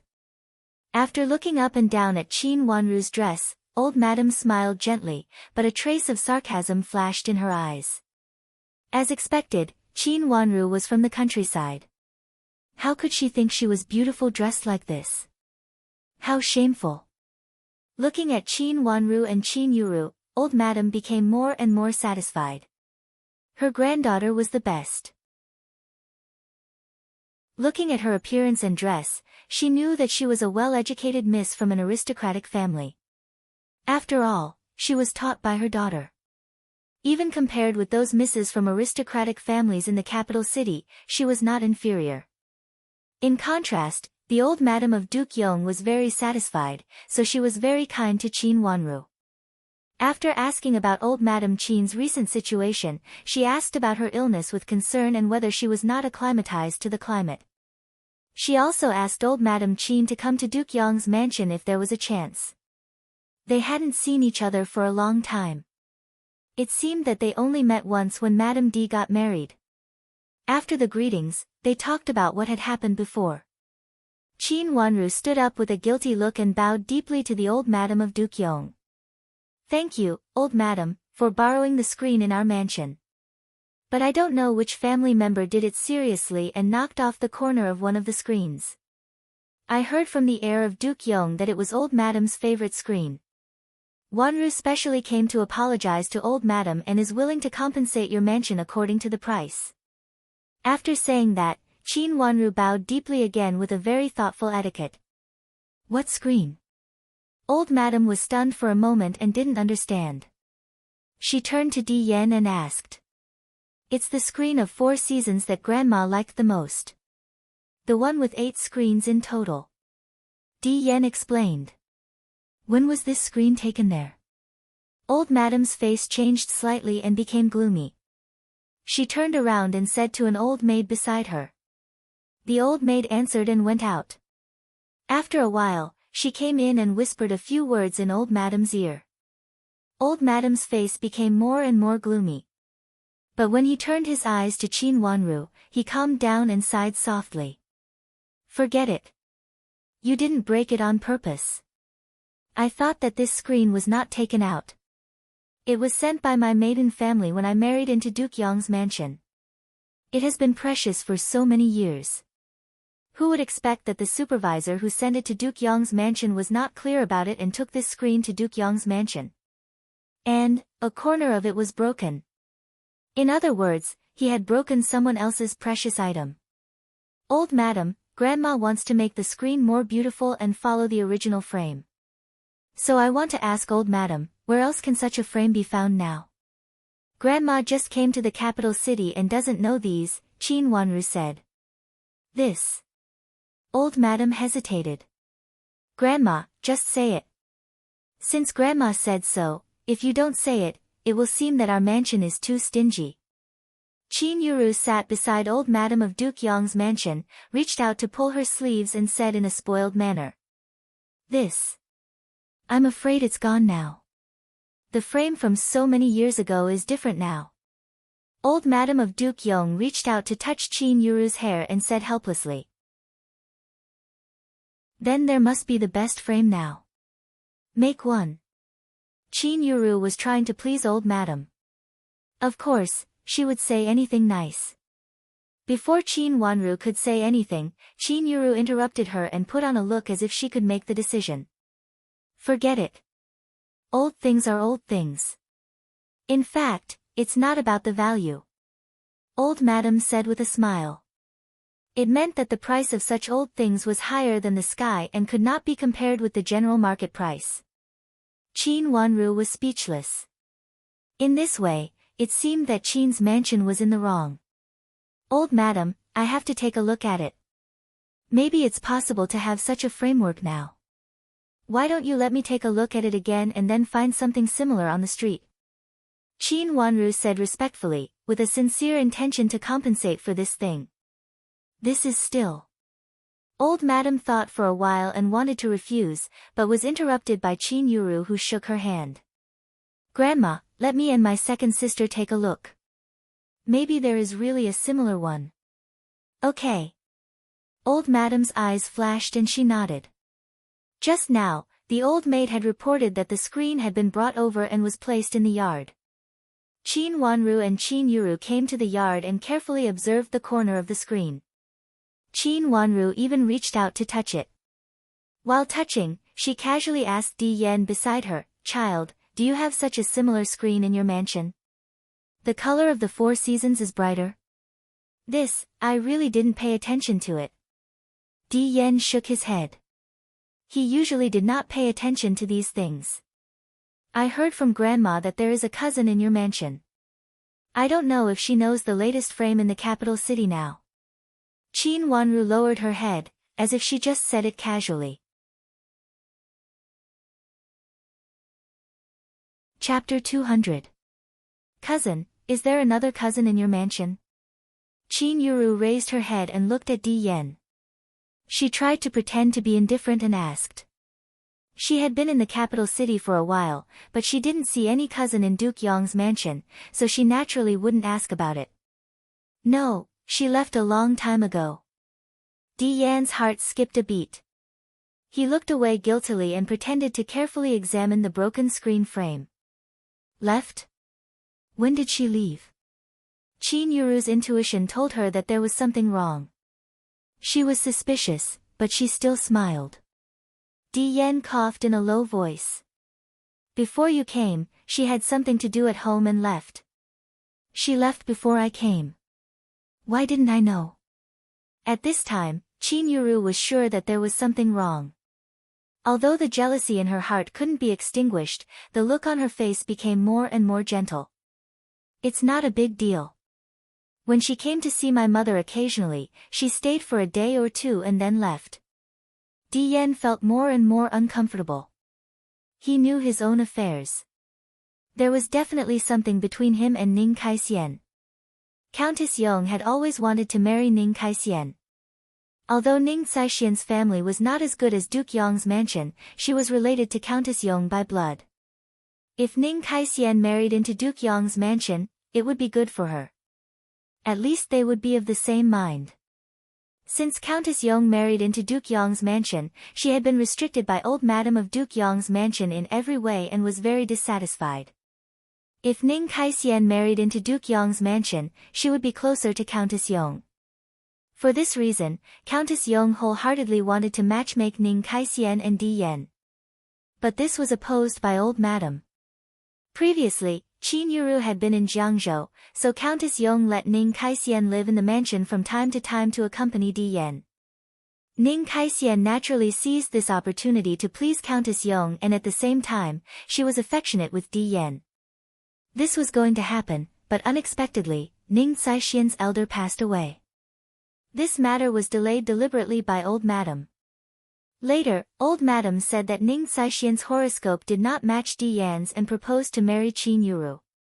After being reprimanded by old madam, Countess Yong had no choice but to express her intention to marry Madame Di of Jiangzhou. Later, when Qin Yuru went to the capital city, it was inconvenient for Ning Kaixian to appear in Duke Yong's mansion. When everyone in Qin's mansion went to the capital city and Qin Yuru returned to Qin's mansion, Ning Kaixian would occasionally stay in Duke Yong's mansion for one night or visit Countess Yong from time to time. Unfortunately, Qin Huayong became Ning Yuan army general again and was also a close minister of the emperor. Even though his official rank was not high, his identity as the vice commander of the Imperial Guards camp still elevated his status. Ning Kaixian's status had long fallen far behind Qin Yuru's and could no longer be compared with her. In this case, Countess Yong has no choice but to give up her intention to marry Ning's mansion. But Ning Kaixian was unwilling. She secretly continued to hold Di Yan's hand, and they were very affectionate. Of course, all this was done in secret. On the surface, Ning Kaixian was only Countess Yong's niece and Di Yan's cousin. The relationship between Di Yan and Ning Kaixian was almost recognized at that time. Many people in the mansion knew it. But Qin Yuru didn't ask, and people in the mansion didn't dare to ask. Of course, they all kept their mouths shut. Why didn't I meet her? Qin Yuru smiled sweetly. She hid the darkness in her eyes and was full of curiosity. Maybe something happened in her mansion. After all, she belongs to someone else's mansion. She can't always live in our mansion. Di Yan said impatiently. He got up and looked at the screen a few times. Then he turned and walked into the room. When Ning Caishian's matter was mentioned, he was very annoyed. At this time, he didn't know how to deal with it. He felt that both sides were good. He and Ning Caishian had been friends since childhood. Even though she was not as beautiful as Qin Yuru, she had been gentle and obedient to him since childhood.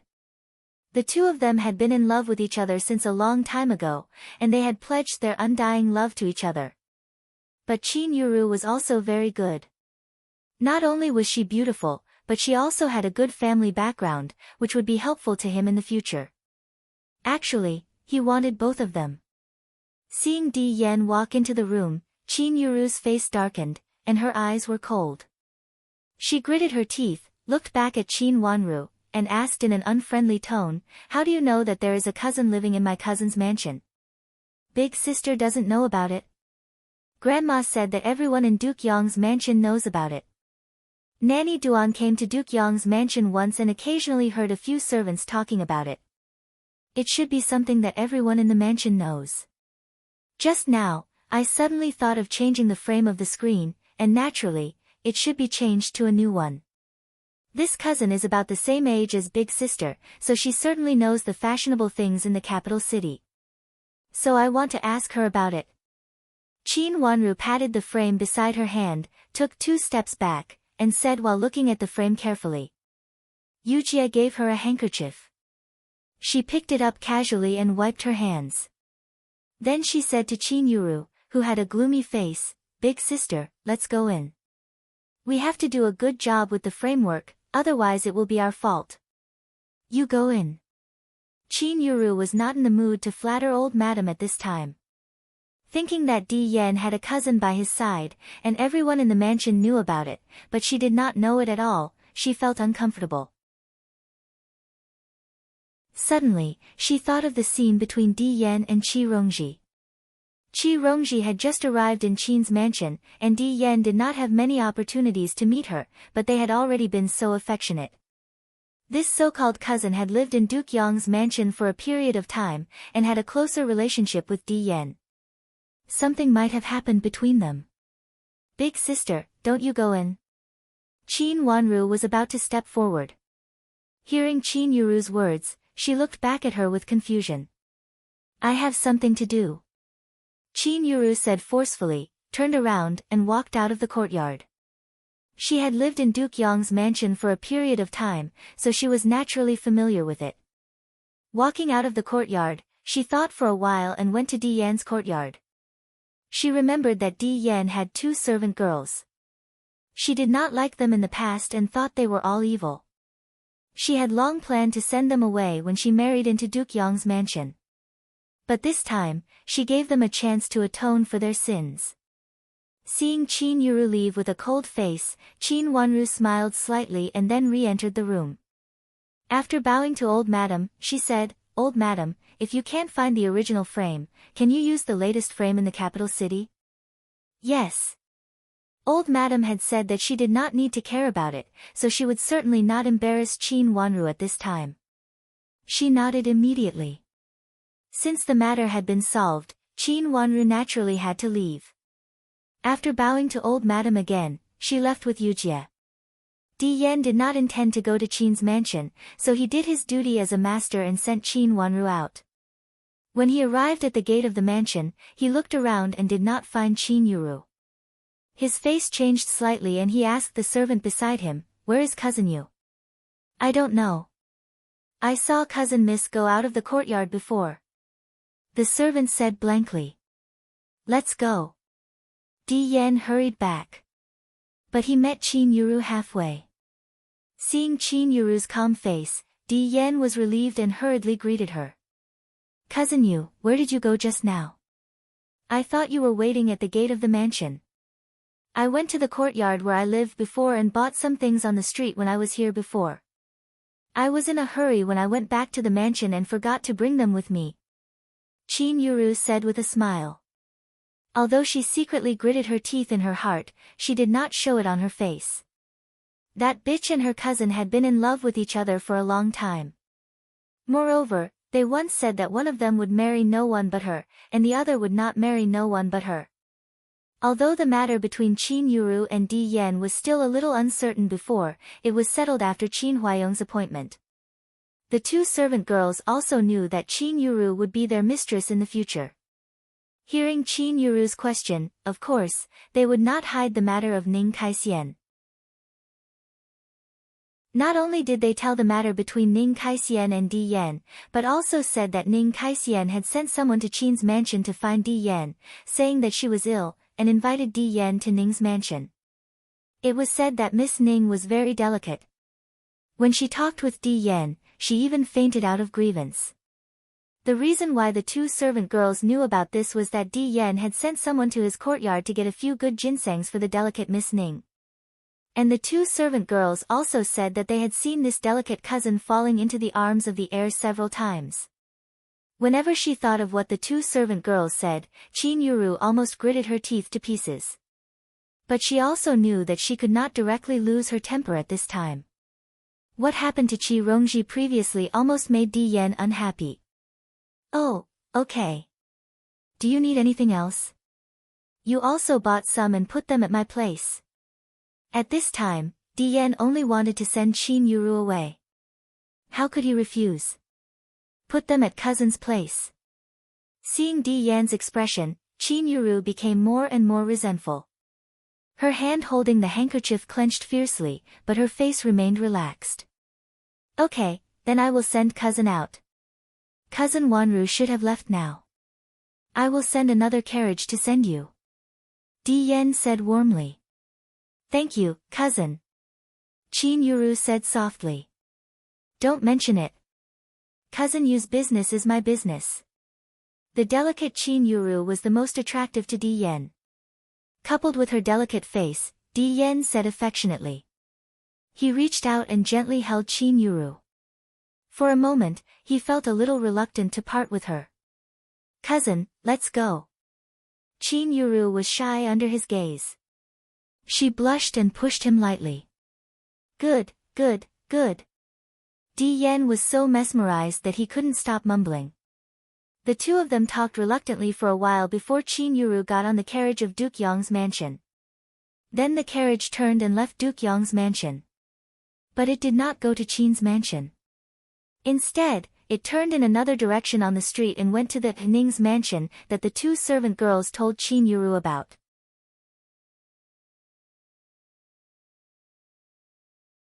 Chapter 201. When Qin Yuru's carriage arrived in front of Ning's mansion, she did not get off the carriage directly. She sat in the carriage and looked up and down at the desolate scene of Ning's mansion, with a bit of sarcasm on her face. How could a girl from such a shabby place be a lady from a good family? How could she call herself cousin Miss? She was just a poor family.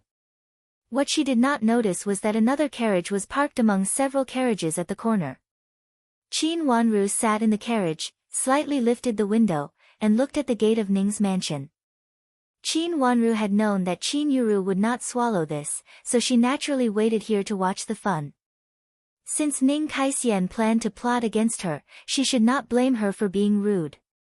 Go, tell them to see the first miss of their mansion. Qin Yuru said to Mei Shui. Yes, miss.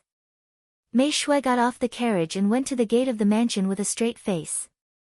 She shouted to the family members who came out, "Is your first miss here?" "Our first miss is in the mansion." "Who are you?" The person at the gate did not know Mei Shui. He looked her up and down and asked in confusion.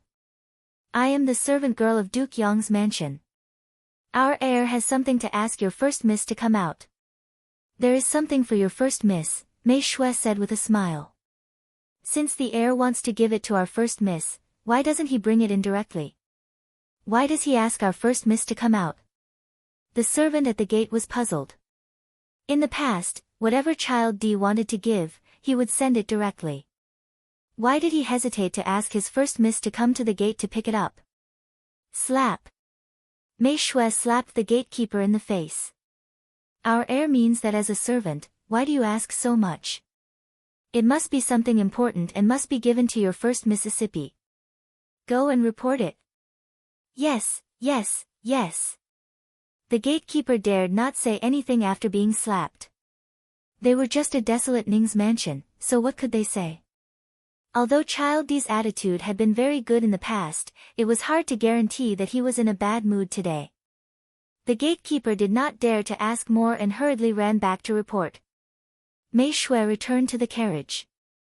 After reporting to Qin Yuru, she stood beside the carriage. The gatekeeper came back very quickly. After coming out, he ran to the front of the carriage and said to Mei Shui with a flattering smile, "Our first miss will come out soon, but she is weak and will walk slowly. Please wait." So slow. Mei Shui frowned and scolded him for being unreasonable.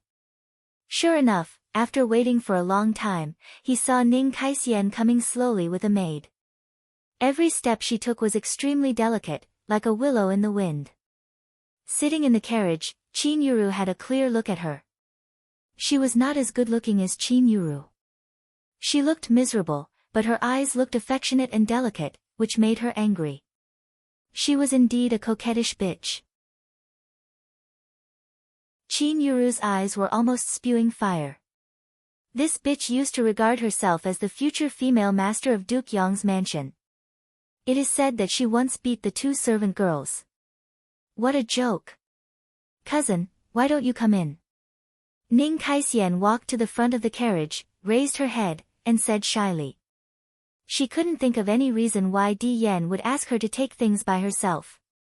Thinking that Di Yan must be playing with her, she walked over and looked at the carriage in a coquettish manner, waiting for Di Yan to suddenly jump off the carriage.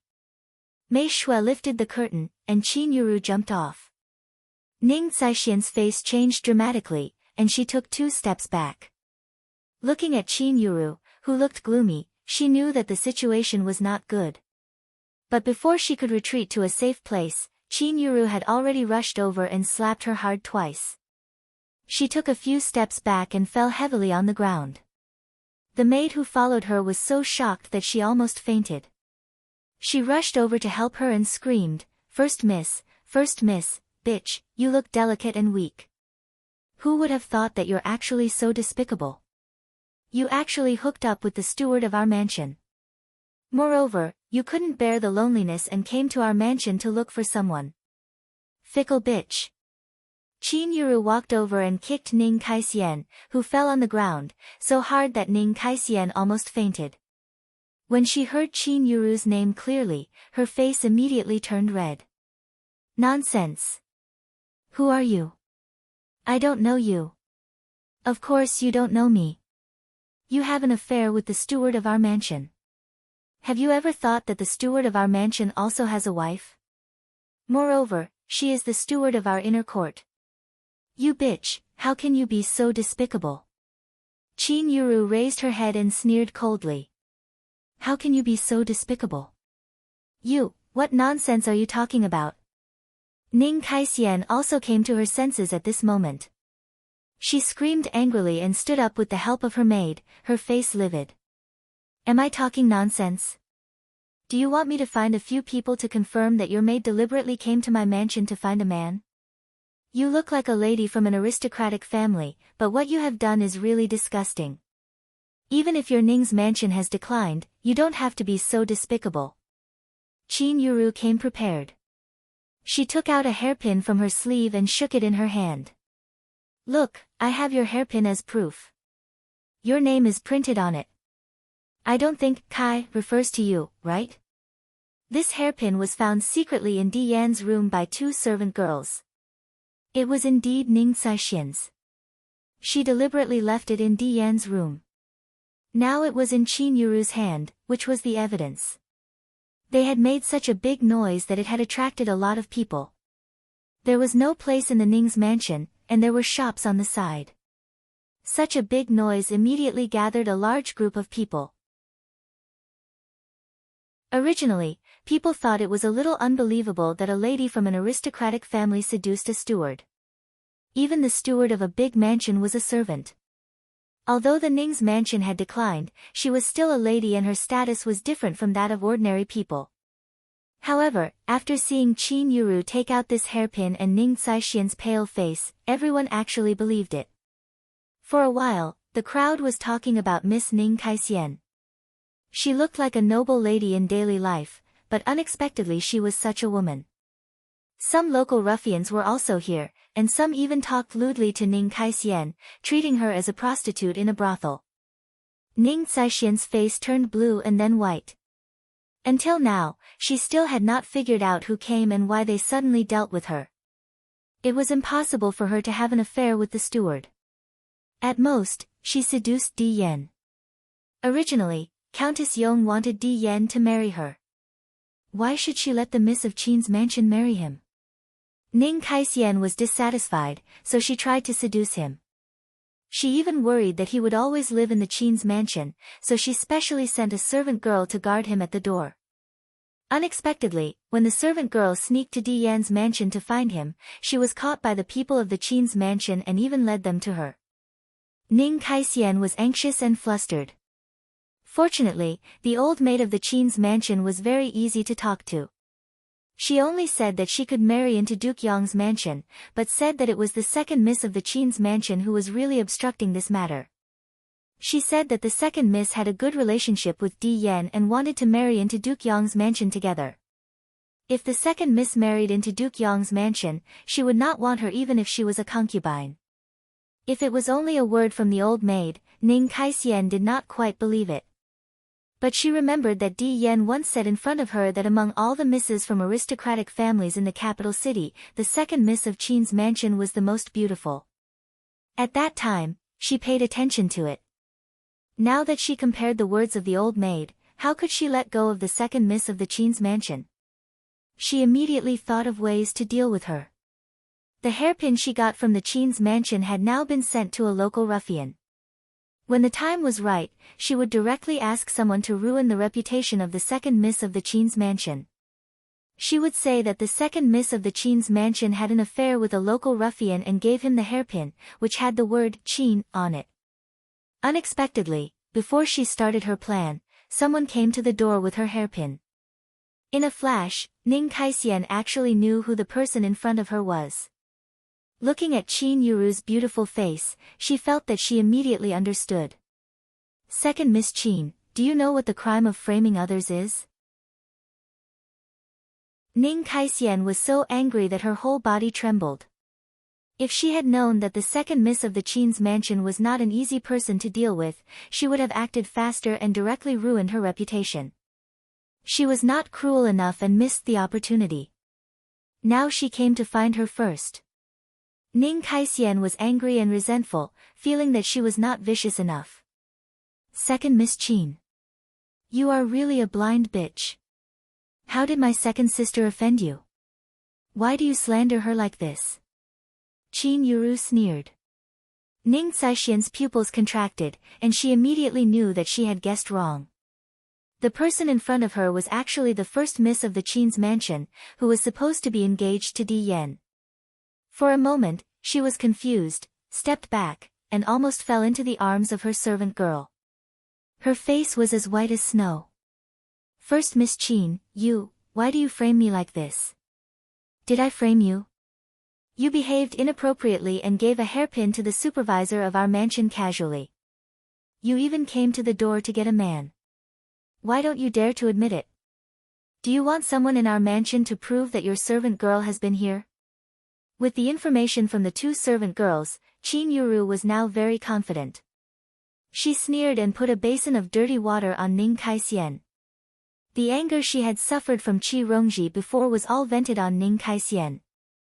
She looked Ning Kaixian up and down, and her eyes were full of contempt. What? You dare to do it, but you dare not to say it?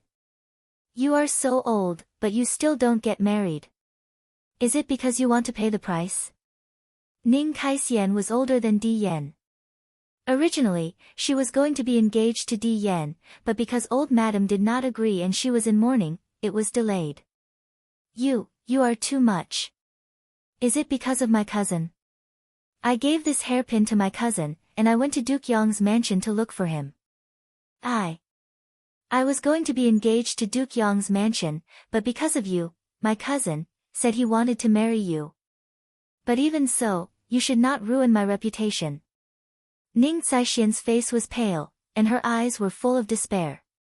Looking at Qin Yuru, 2 lines of tears fell from the corners of her eyes. After saying that, she rolled her eyes and fell backward. The servant girl hurriedly held her.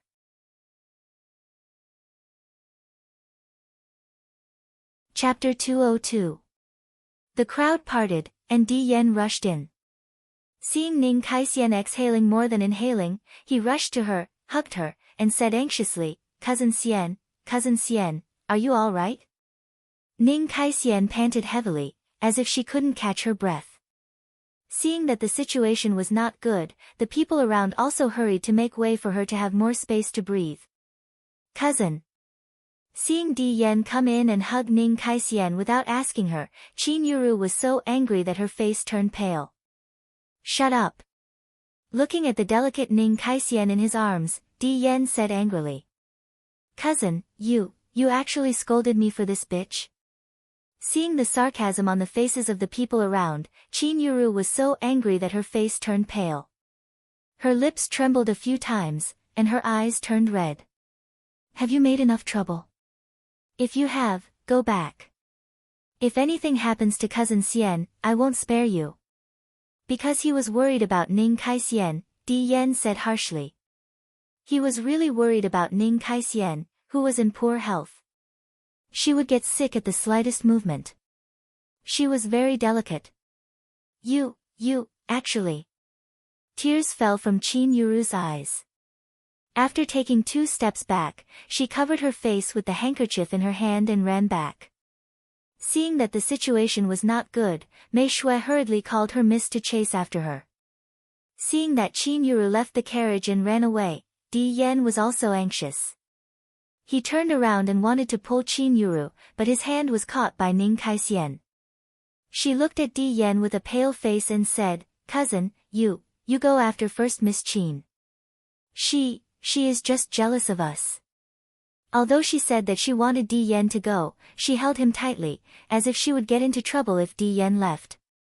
I'll go and have a look. Seeing that Qin Yuru had already disappeared, Di Yan panicked. He was worried about Ning Kaixian and Qin Yuru.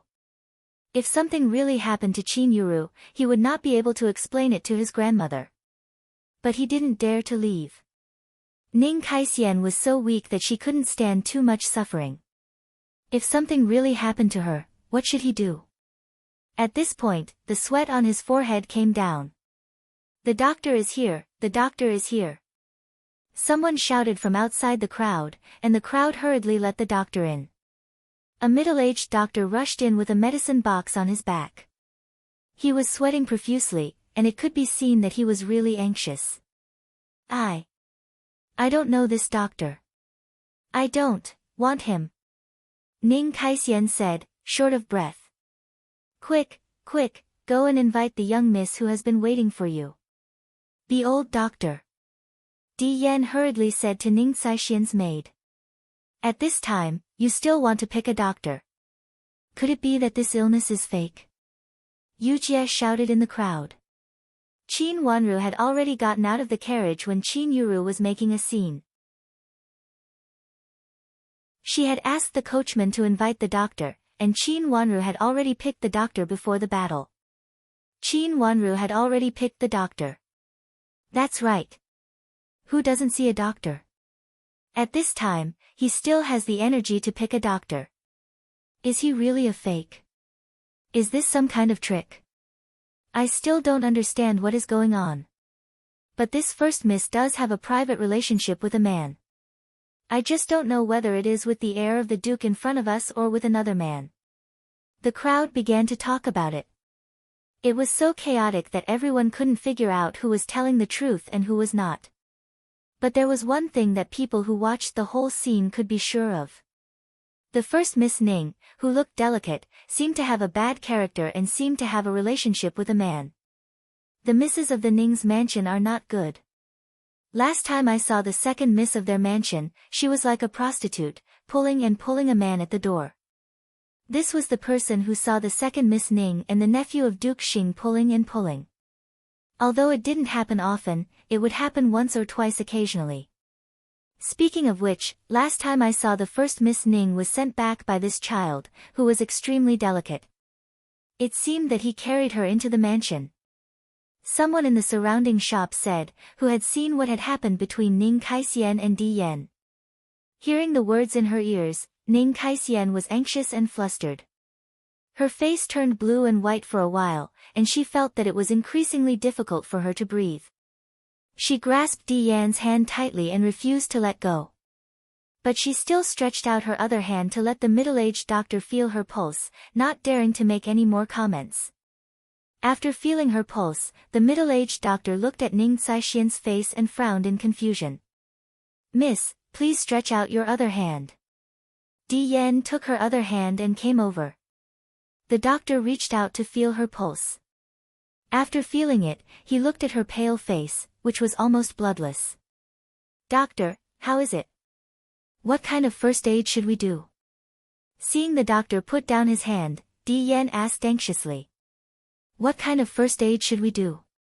Isn't she fine?" The doctor wiped his hand with a handkerchief and said without raising his head. "What?" Di Yan felt that he did not understand and asked in astonishment, "Doctor, how do you say first aid?" "I said there is no need for first aid. She is just a little weak in qi and blood, and there is nothing wrong with her." The doctor stood up, picked up the medicine box, and seemed to be about to leave. He shook his head and said, "This is all because of the medicine. Why did she make such a fuss?" She was in a bad mood and almost fainted. "What is this? What did you say?" Di Yan could hardly believe his ears. "I said, this lady of yours is just weak in qi because of the noise. Besides, she is a little anemic and has no other diseases, so she doesn't need first aid. I thought something serious had happened. It's really enough to waste so much time," the middle-aged doctor said angrily. He had been treating a patient before, but he was hurriedly pulled over by a servant girl, who said that someone might die. Nothing happened," Di Yan said in astonishment, a little dumbfounded. In his opinion, Ning Caishian's body was really weak. Usually, she would cause a lot of trouble at the slightest sign of trouble. Today, she made such a big fuss, so how could she be fine? I have been weak since childhood." "Doctor, are you mistaken?" Ning Kaisian also said anxiously. She stood up with Di Yan's hand and said angrily to the doctor's back. "I'm not mistaken. If you don't believe me, you can ask an imperial physician to see her. My grandfather is from the Imperial Institute of Medicine." Hearing that Qin Yuru doubted his medical skills, the doctor turned his head unhappily and looked Ning Kaisian up and down. "Miss, I don't care what you are doing, but don't use this kind of thing to fool others. It is a matter of life and death, and you can't afford to make trouble." After saying that, he turned around and left. He actually ignored Ning Kaisian. "Cousin Di, where is my big sister?" Qin Wanru appeared in the gap where the doctor left. She still looked dusty, but the fancy hairpin on her head had been removed, leaving only a simple butterfly knot. Although it was inconspicuous, it was not an eyesore. Under her thick bangs, one could see the anger on her face. Di Yan was really dumbfounded at this time. Things happened one after another, and they were all accidents. Where did Qin Wanru come from at this time?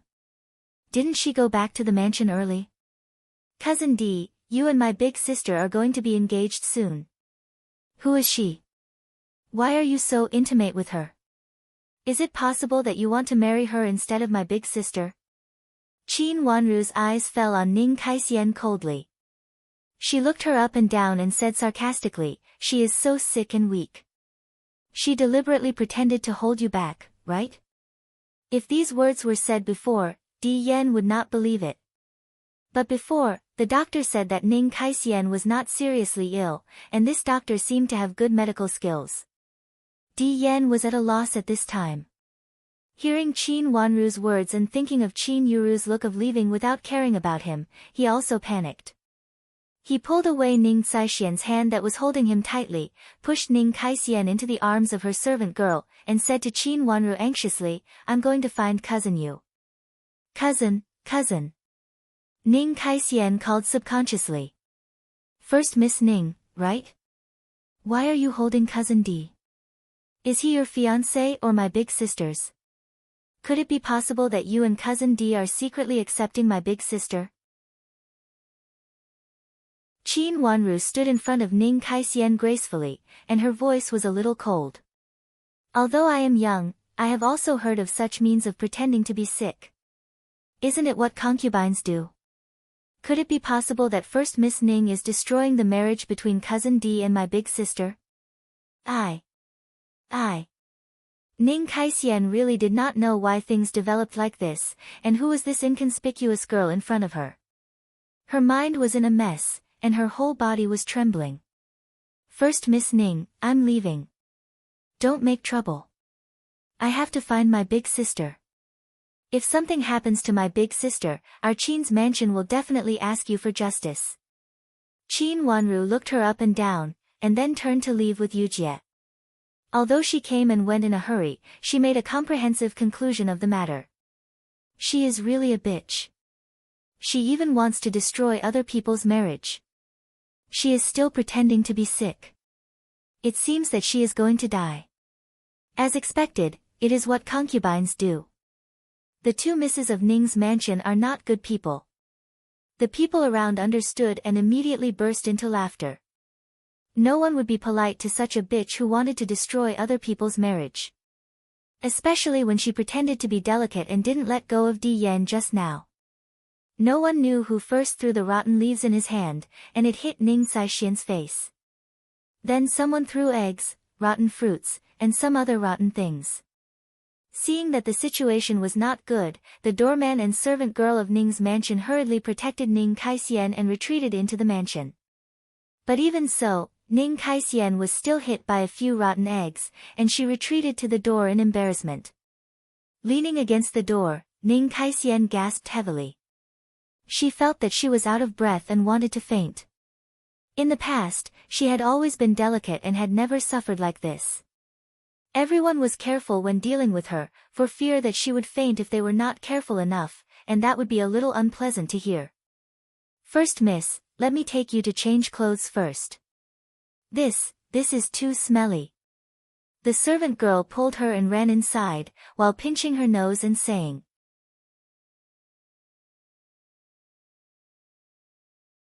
Chapter 203. What are you doing? Ning Kaisian covered her chest and gasped, glaring at Ning Xueqing who was standing in front of her. What am I doing? I want to ask you, what are you doing? Ning Kaisian, you are so good today. You are so famous, but you have ruined my reputation. What can you do to compensate me? Ning Xueqing looked down at Ning Kaisian with disdain. You only do some coquettish things. What reputation do you have?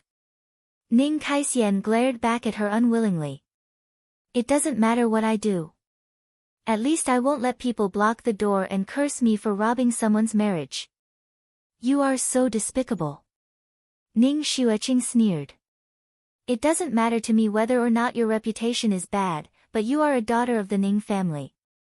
Not just me, I'm afraid that the entire bloodline of my family will be affected by you. Just wait to be drowned in a pig cage. After saying that, Ning Xueqing glanced at Ning Kaisian contemptuously and turned away. Ning Kaisian was so angry that she trembled all over. She heard a light voice in her ear. Why don't you look at yourself in the mirror? You want to be the wife of the heir so much that you are crazy. Help me up. She gritted her teeth and snapped at the servant girl who stood foolishly beside her. Yes, first miss. The servant girl quickly reached out and pulled her up. After standing still and slightly gasping, Ning Kaisian gritted her teeth and said, Quick, take me to see my father. At this point, she would not sit still and wait for death. No, she must marry into Duke Yong's mansion. In any case, she would not let go of Di Yan. No matter who stood in her way, she would lift the veil.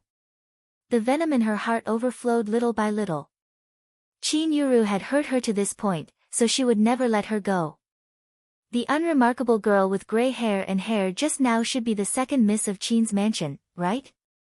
At this moment, Ning Kaixian was soberly aware that no one would fancy such an inconspicuous and not so young girl. She couldn't waste the hairpin she had given her at that time on her. In this case, she would push the matter of dealing with the second Miss of Qin's mansion to the first Miss of Qin's mansion. Since the people of Qin's mansion were ruthless, they could not blame her for being ruthless. When Qin Wanru's carriage returned to the mansion was in a mess. Madame D ignored her health and rushed to Duke Yong's mansion with Qin Yuru. Madame Dowager originally wanted to stop Madame D for a while and then make a long-term plan, but was stopped by Shui Rulan, so she let Madame D solve it herself. After greeting Madame Dowager, he told her what he had seen. Madame Dowager sighed and said, "The heir of Duke Yong's mansion is not a good match." Old grandma was old and experienced many things, so she had seen many people. She felt that Di Yan was no match for Qi Tianyu.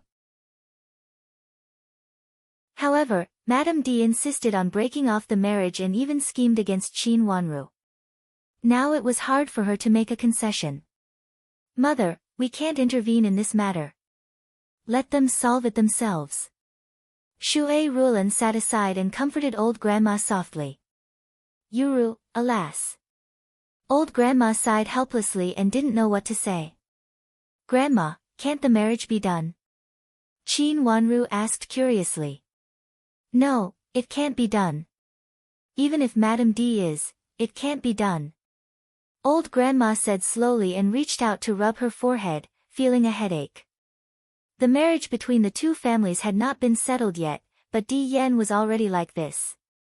If it was settled in the future, it would be even worse. Qin Wanru chatted with old grandma for a while and left when she saw old grandma's look slightly better. After returning from old grandma's place, Qin Wanru asked someone to call Dong Xiu'er over. Dong Xiu'er had caught a cold before, so she didn't look well. Qin Wanru asked her to sit on a small stool, and her eyes fell on Dong Xiu'er's face quietly, but she didn't say anything. Dong Xiu'er panicked under Qin Wanru's gaze. She reached out to pinch her handkerchief and crumpled it into a ball. After a long while, seeing that Qin Wanru didn't say anything, she raised her head and looked at Qin Wanru timidly. Then she said, "Second Miss, why are you looking for Xiu'er? Is there anything wrong with my mother?" "Xiu'er, you and Nanny Dong followed me to the capital city. After arriving in the capital city, you have been staying in the mansion and almost never left the yard. When did you meet a man outside?" Qin Wanru asked lightly. Her dark watery eyes were shining with moist luster. She looked very quiet, but if you looked closely, you would feel that she had seen through you. Dong Xiu'er's hand trembled, and she almost dropped the handkerchief in her hand. Her face became paler and paler, and she murmured, Second Miss, I don't know what you're talking about. Don't you understand?" Qin Wanru smiled slightly and said meaningfully. Dong Xiu'er was so scared that she stood up and shook her hands. "Second Miss. I really don't know. Please tell me. You really don't know, or you deliberately don't know. In fact, it's very simple. Go and bring Chu here." Qin Wanru leaned back and said with a smile in her eyes. Her words were very kind, and the smile on her face was also very gentle, but it made Dong Xiu'er feel like she had been hit hard in the heart. She took a step back in panic and almost tripped over the square stool she had just sat on. Second Miss, Chu-er sent a hairpin out. You don't need me to remind you, do you? Qin Wanru looked at Dong Xiu'er calmly as if she had seen everything. Second Miss. I. Dong Xiu'er's pale face suddenly turned red. She was so guilty that she almost didn't know what she was saying. Do you still want to hide it from me? Or would you like to let your mother and me come here to ask? Qin Wanru's smile became more and more gentle. Second Miss, I. Dong Xiu'er was ashamed and her eyes were red, but she was still a little hesitant. She looked at Qin Wanru and Qing Yu and Yujie standing behind her, and bit her lips, unable to speak. Qing Yu whispered in Qin Wanru's ear, "Miss, I will bring him here and confront him face to face." Qin Wanru nodded. Seeing that Qing Yu was really going to leave, Dong Xiu'er panicked and subconsciously reached out to stop her. She turned to look at Qin Wanru and pleaded, Don't, I will tell you everything." Qin Wanru said slowly, "Say it, I am listening." Dong Xiu'er was trembling all over, and then she covered her face and cried. Qin Wanru said, "Let Xiu'er sit down and pour a glass of water for her." Qing Yu backhandedly helped Dong Xiu'er sit down, and Yujia poured a cup of tea for her and put it in front of her. "I am afraid you don't know that the hairpin is now in the hands of a woman." Seeing that Dong Xiu'er was just crying and choking with sobs, Qin Wanru picked up the tea at her hand and took a sip, then said lightly, "What?" Dong Xiu'er stopped crying and raised her tear-stained face in astonishment. "Is it very strange?" Qin Wanru raised her beautiful eyebrows. "It is a trap set by a woman. No matter who you met, I don't think you will fall in love with a woman at first sight and give her the hairpin in private. The most important thing is that the hairpin is engraved with the character Qin. You are my maid, so the hairpin engraved with the character Qin should be mine." Qin Wanru said with a slightly serious face. How could it be?" Dong Xiu'er said in shock. "Nothing is impossible. Xiu'er, I don't know if you are so well protected by Nanny Dong that you don't even know the ways of the world." Qin Wanru confirmed. "But this hairpin was given to me by Qing Shui." Dong Xiu'er's eyes were red and she looked incredulous. Qin Wanru said coldly, "Do you think anyone can have such a hairpin? You have lived with your mother in Jiangzhou for such a period of time, so you should have gone to the jewelry store to have a look.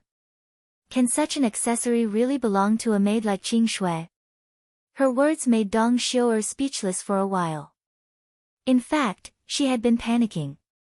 Since she got the hairpin given to her by Qing Shui, was this actually one of the reasons why she subconsciously gave this hot hairpin away? "Dong Xiu'er, Nanny Dong came to the capital city because of me. I thought Nanny Dong's craftsmanship was good, so I brought her to the capital city. She also did a good job. Nanny Dong and I can be regarded as guests and hosts who get along well with each other. If Nanny Dong was finally dismissed because of you, you should know the final result.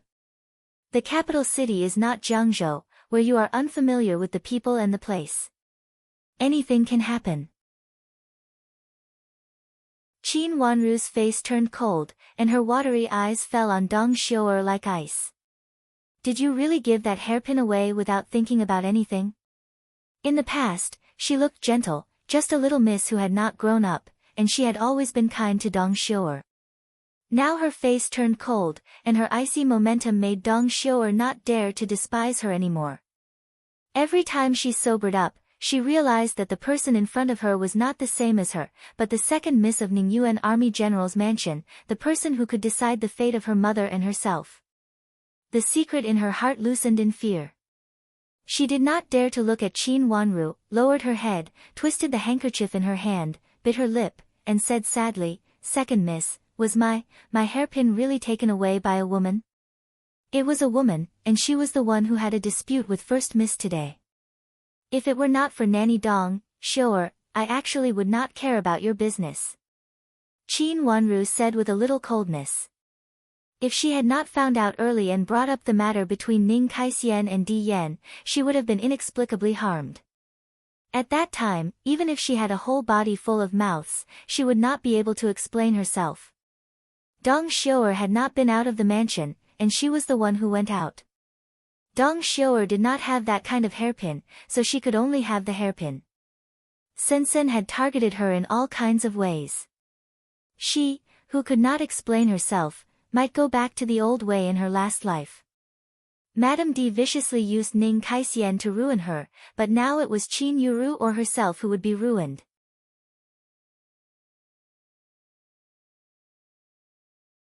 Chapter 204.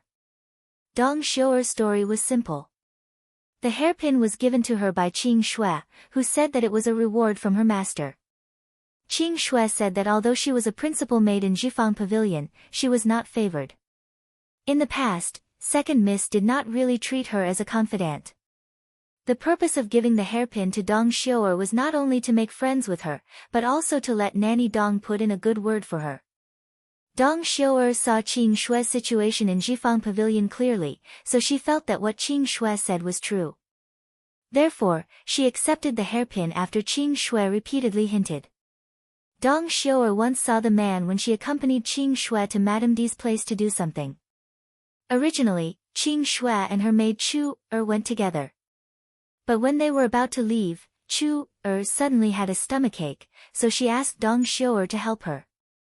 Dong Xiu'er then happily went. On that day, Qin Wanru was not in the mansion, and Nanny Yu was called away by Shui Rulan. Dong Xiu'er left with Qing Shue very carefully, so no one noticed that she had left. And on that day, she saw a handsome man.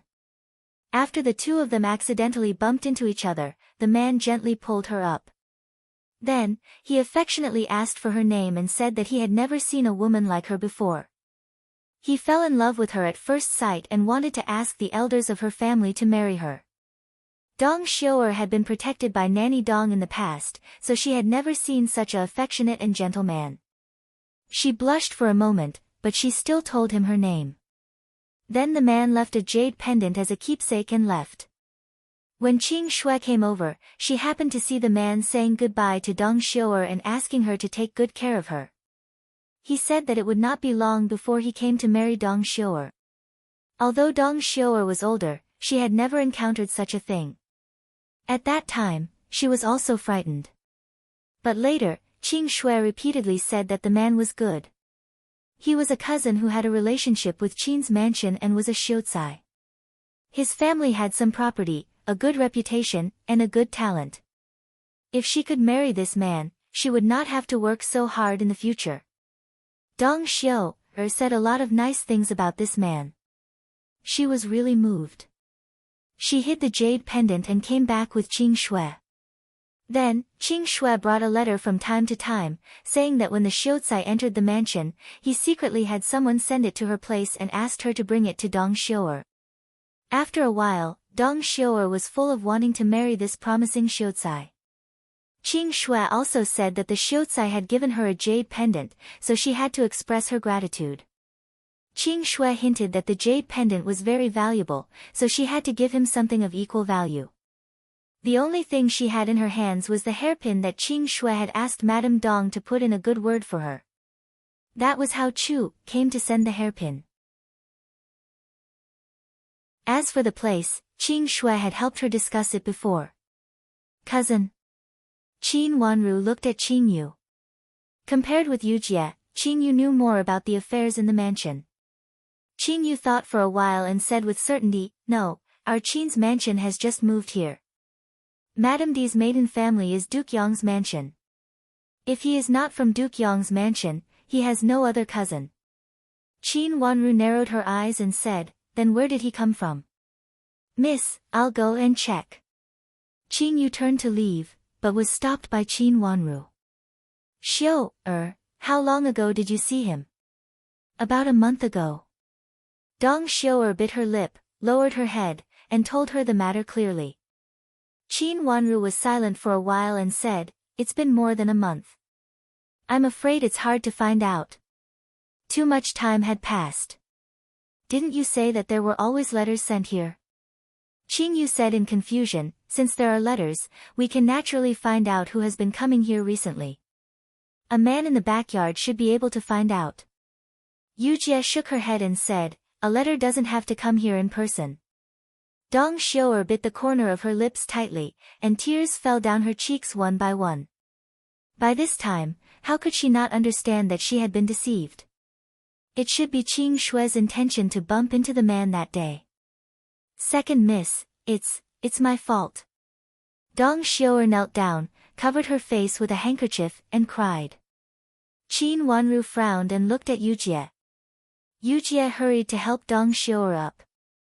After thinking for a while, Qin Wanru asked calmly, "Xiu'er, if you see this man again, will you know him?" Dong Xiu'er wiped her tears and said, I should know him." "Qing Yu, go and find out who came to the mansion." It was a young man with good looks and a gentle manner. Qin Wanru ordered. Qin Yu blinked blankly and said, "Miss, didn't you say you couldn't find him? Go and find out first." "It doesn't matter if you can't find him," Qin Wanru said indifferently. "This was just an idle game." "Yes, miss." Qin Yu left in a hurry. After carefully analyzing these things, Qin Wanru had already thought about it. A trace of darkness flashed at the bottom of her eyes. She ordered Dong Xiu'er to say a few words and let her go back. Then she asked Yujie to find Chu Lu. After Chu Lu bowed, Qin Wanru asked, "What's the matter with Qing Shui recently?" "I didn't find anything unusual about her. She mostly went to Dong Xiu'er's place. If something happened, she would help you. If nothing happened, she was very quiet," Chu Lu said. The task that Qin Wanru gave her was to keep an eye on Qing Shui. Qin Wanru said, "Nothing unusual recently." "Nothing unusual." Chu Lu shook her head with certainty. "She always looks quiet and doesn't like to talk to me. Sometimes I want to lead her to say something, but she is always very vigilant." "Vigilant?" Qin Wanru's long eyelashes fluttered twice, and a faint smile appeared in her watery eyes. There was nothing unusual because there was nothing unusual. But what if there was something unusual? Coincidentally, today's matter was so unusual that even Madame D couldn't sit still. Regardless of her own health, she went to Duke Yong's mansion to denounce them. Qing Shui sat in front of the window and looked out of it anxiously. Although she looked calm and was embroidering with a set of needles and thread in her hand, in fact, her attention was always outside the window. She heard someone say that Madame D took Qin Yuru to Duke Yong's mansion to denounce them. She also heard that the heir of Duke Yong seemed to have an ambiguous relationship with his cousin. These words made her restless. At this time, when she saw Dong Xiu'er coming out of Qin Wanru's room with red eyes, she couldn't sit still. But she didn't rush to go to her. After a while, when she saw Chu Lu also enter Qin Wanru's room, she put down the needle and thread in her hand, went out of the door, and went to Dong Xiu'er's room. When she entered the room and pushed the door open, she saw that Dong Xiu'er's eyes were still red. At first glance, she knew that she had just cried. She hurried forward with a face full of concern. "What's wrong with you? Did Second Miss scold you?" "Second Miss scolded me." Dong Xiu'er lowered her head and wiped her tears with a handkerchief. "Why did Second Miss scold you? You've always been the most obedient in the yard. You don't go out on weekdays and only do some embroidery and toggle and loop buttons. What else do you want?" Qing Shui sat down beside her, held her hand, and lowered her voice to say angrily. Then she became a little disheartened. "Second Miss likes smart girls, and people like us who can't talk are not favored." These words seemed to have touched Dong Xiu'er's heart. She nodded repeatedly and choked with sobs, unable to speak. "Well, don't be sad. Tell me why Second Miss scolded you," Qing Shui said softly and reached out to comfort Dong Xiu'er on the shoulder. "She asked me how many embroidery and toggle and loop buttons I made. After I told her the number, Second Miss was not satisfied. Not only Second Miss scolded me, but also Qing Yu and Yujie scolded me. They said that I'm not as good as my mother and that I'm a burden to my mother." Dong Xiu'er lowered her head and wiped her tears again. "What are they talking about? You make embroidery and toggle and loop buttons whenever you're free. They're so exquisite. When you put them in the shop, everyone will praise you. How could they say that?" Qing Shui was so angry that her face turned pale. She suddenly stood up and walked around the room twice. I also said that it takes a lot of effort. They've gone too far. They let you do this kind of thing because they think you're easy to bully. Xiu'er, don't be afraid. You still have Nanny Dong. Even if they say that, you'll be fine as long as Nanny Dong is here, Qing Shui said angrily. Qing Shui said angrily. Her delicate little face seemed to be filled with anger for Dong Xiu'er. Dong Xiu'er bit her lip and blushed. Her voice was almost like a mosquito's whisper. Qing Shui, when do you think he will marry me? I really want to leave here. Who? Oh, don't worry. Soon, it should be soon. Qing Shui didn't realize it at first, but she immediately understood and said hurriedly. Then she sat down beside Dong Xiu'er. But I can't stay here for a while.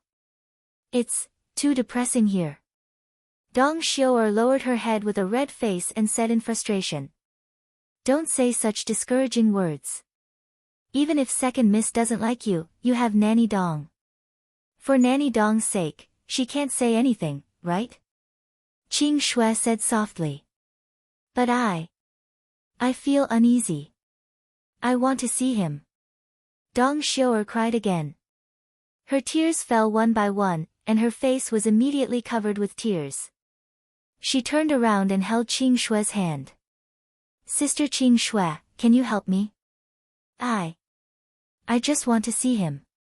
I'll be uneasy if I don't see him. This is not a good time, is it? Qing Shui said hesitantly. Even if I can't see him, it's okay to see a letter. Sister Qing Shui, please help me. Otherwise, I really can't wait any longer. I'd better tell second miss and ask her to let me go. Just tell her that someone wants to marry me. Dong Xiu'er wiped her tears and said desperately. Qing Shui said anxiously, you can't do that. If second miss knows, you'll be finished. I don't care. Otherwise, I can't wait any longer. Dong Xiu'er turned away with a willful look. Then I'll go and have a look. Qing Shui had a headache. She knew that man, but she had never seen him except for the first time when he came to her in person. After that, it was Madame D who brought her letters. Moreover, Madame D was not in the mansion at the moment.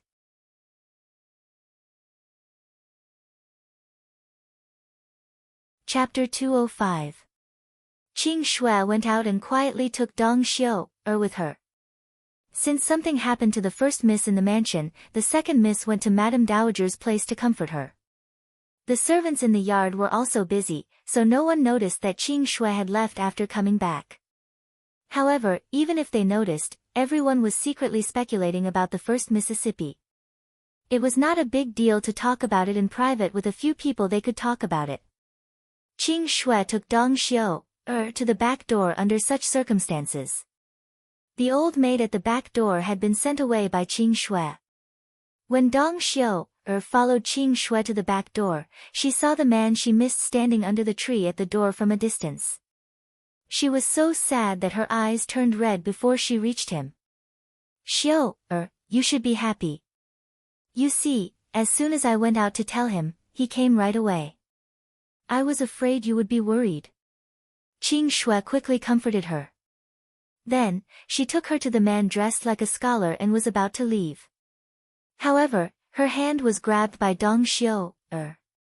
Dong Xiu'er trembled slightly and pulled her sleeve, looking at her imploringly, motioning her not to go. Qing Shui reached out to pull her sleeve and said, I'll stay here and see if anyone is coming. Dong Xiu'er held her sleeves tightly, and she seemed to be unwilling to let go no matter what. Qing Shui helplessly turned to the handsome scholar with a bitter smile. The scholar took a step forward and said softly to Dong Xiu'er, Miss Dong, you, let him go first. I have something to tell you. Dong Xiu'er looked at the scholar in front of her, lowered her head slightly, and looked at her toes. I want to be with her.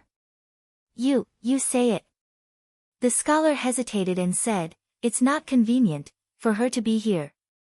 No, it's not convenient. She knows everything about me. Dong Xiu'er still looked at her toes, but her hand was holding Qing Shui tightly. No matter how hard Qing Shui pulled her hand, she would not let go. But, Dong Xiu'er whispered, did you get the hairpin I gave you last time? Yes, thank you, Miss Dong. A trace of impatience flashed in the scholar's eyes. Fortunately, Dong Xiu'er lowered her head and could not see his expression. Dong Xiu'er seemed to be immersed in her own imagination and said, You What do you think? It's very delicate. Thank you, Miss Dong. There's a spot on the hairpin that's broken. Do you see it? I accidentally hit it, but it's not a big one. Dong Xiu'er moved her feet slightly. She bit her lip, and her hands trembled slightly. I saw it. It doesn't matter. After you marry me, I'll take you to buy a new hairpin. The scholar's voice was very gentle. It was a stark contrast to the impatience on his face. Dong Xiu'er suddenly raised her head and looked at the impatient expression on the scholar's face with tears in her eyes. At that moment, she no longer had any doubts. Not only the scholar, but also Qing Shui was very unhappy with Dong Xiu'er's clingy behavior. At this moment, they were also squinting at her. No one expected that Dong Xiu'er would raise her head at that moment. For a moment, both of them were stunned. You. Dong Xiu'er's hand slipped from Qing Shui's. She pointed at the two hands in front of her, covered her face with a handkerchief, and ran away in tears. Hey! Qing Shui was anxious and was about to chase after her, but her sleeve was pulled by the scholar. What's going on? The scholar's face darkened, and he asked unhappily, Did you ask me to come here in a hurry just to see this silly woman make a scene? Qing Shui said anxiously, No, you have to comfort her. Comfort her? Who can comfort her like this? She's making a scene as if she's really a miss in the mansion. Give me money. The scholar said unhappily. In fact, he was a local ruffian in the city. He was quite handsome, and he was asked to put on such a show. They had agreed that it would only be the first time, but he didn't expect that he would be asked to do it again in a hurry. The old maid who came to invite you didn't pay. I'll talk to Madam later and ask her to send you the money. Madam isn't here right now. You should go back and wait. Qing Shui didn't expect the scholar to ask for money from her and said hurriedly. It was Madame D's people who went to look for the scholar. Now that Madame D was not here, she must have no place to take the money. No money. The ruffian who was dressed like a scholar turned his head and looked at Qing Shui. Then, he pointed at the pair of earrings hanging on Qing Shui's ears rudely and said, Who knows if you will go back on your word? Give this to me first and I'll give you the money later. You. Qing Shui's expression changed drastically. What's wrong with me? You guys hired me to put on a show to deceive that silly woman. You're so old and you look like this, yet you want to imitate others and have a private date. You might as well do it. Maybe I won't take the money. The local ruffian said frivolously. He pulled Qing Shui closer and directly reached out to take off her earrings. He even gently pinched her pink face. Qing Shui was angry and ashamed. She pushed the ruffian with both hands. When the ruffian saw such a delicate servant girl and there was no one around, how could he let her go so easily? He simply reached out, grabbed her hands and pulled her into his arms. At the same time, he kissed Qing Shui's face. Just as the two of them were entangled, they suddenly heard someone shout, Men, capture the two of them. The ruffian was so scared that he wanted to run away. Unfortunately, he had already been stopped by two rough old maids. When Qing Shui and the ruffian were sent to old grandma's place, Qin Wanru was still there. She casually looked at the two people below and slightly raised the corner of her mouth. Chu Luo was talking about the process in which she brought people to catch the two people. She said that she accidentally passed by the backyard and saw the two people pulling and hugging each other. She hurriedly went back to find the old maid supervisor of the mansion and caught the two people. Qin Wanru's eyes fell on Qing Shui and said calmly, Grandma, send them directly to the government. It's better to let the government judge this kind of thing. It's just a matter of a servant girl. Second miss, I've been wronged. This person has nothing to do with me. When I walked to the backyard, this person jumped out from behind the tree and grabbed me. I. Qing Shui was anxious when she heard that Qin Wanru was going to send her to the government office without saying anything. She pointed at the ruffian and said, Second miss, I've been wronged. So it's about this person. He dared to hit on the servant girl of Ningyuan Army General's mansion and conspired against Ningyuan Army General's mansion. Even if he doesn't die, he will be disabled. Qin Wanru casually put down the cup and said slowly in a low voice. Second miss, it was the servant girl of your mansion who invited me here. She specially asked an old maid to come here. It was she who wanted to meet me privately. It was not me who wanted to hit on the servant girl of your mansion. The ruffian also panicked and said hurriedly. It was not a big deal for a ruffian to have an affair between two people. But if they conspired against Ningyuan Army General's mansion, it would not be a small matter. Nonsense, it's you. It's you who is talking nonsense. It was obviously your mansion who invited me. How dare you deny it now? In order to shirk the responsibility, the two of them began to shift the blame to each other. Grandma, let the two old maids take them to one side and interrogate them, lest they talk nonsense. Qin Wanru suggested to Madame Dowager. Madame Dowager nodded and narrowed her eyes to signal Nanny Duan. Nanny Duan understood and asked someone to take the two people to two empty rooms on the left and right side. Qin Wanru stood up and said, Nanny Duan, you go to interrogate the man. I'll ask Qing Shui. You want to interrogate him yourself? Madame Dowager said disapprovingly. This kind of thing was obviously not a good thing. Madame Dowager did not want Qin Wanru to get too involved, lest her reputation would be damaged. It did not look simple. Grandma, Qing Shui is my servant girl. Even if she did something, it may involve me. I'd better ask her clearly. Qin Wanru looked at Madame Dowager and said softly with a smile. Madame Dowager thought about it and nodded helplessly. Even though she wanted to protect her little granddaughter, she was powerless. If Zhuozhuo could grow up faster, it would also be a good thing. Qin Wanru asked Yujie to follow Nanny Duan to interrogate the scholarly ruffian. Qin Wanru took Qing Yu to the room where Qing Shui was locked up and sat down after entering. Second miss, I'm really wronged. As soon as Qing Shui saw Qin Wanru come in, she burst into tears and was about to rush over to hug Qin Wanru's leg, but was stopped by Yujie. Qing Shui, what else do you have to say? Yujie said sternly. Second miss, I'm really wronged. I didn't do anything. I just helped to make an appointment. Second miss, you have to believe me. If you don't believe me, you can ask Dong Xiu. She knows everything. It's really not that I have an affair with this man. It's Xiu. Qing Shui burst into tears. What she said was also half true, but it sounded like it was true. If this was not a trap set up by Qin Wanru, she might also believe her. Qin Wanru gently tapped her fingers on the table. Her smile was very gentle, and there seemed to be a smile in her eyes. Qing Shui, you've been with me for a while. Do you think I'm a person who is easy to deceive? Or do you think I'm young and insensible like others and can be easily bullied? Her eyes fell on Qing Shui's face, and she smiled gently.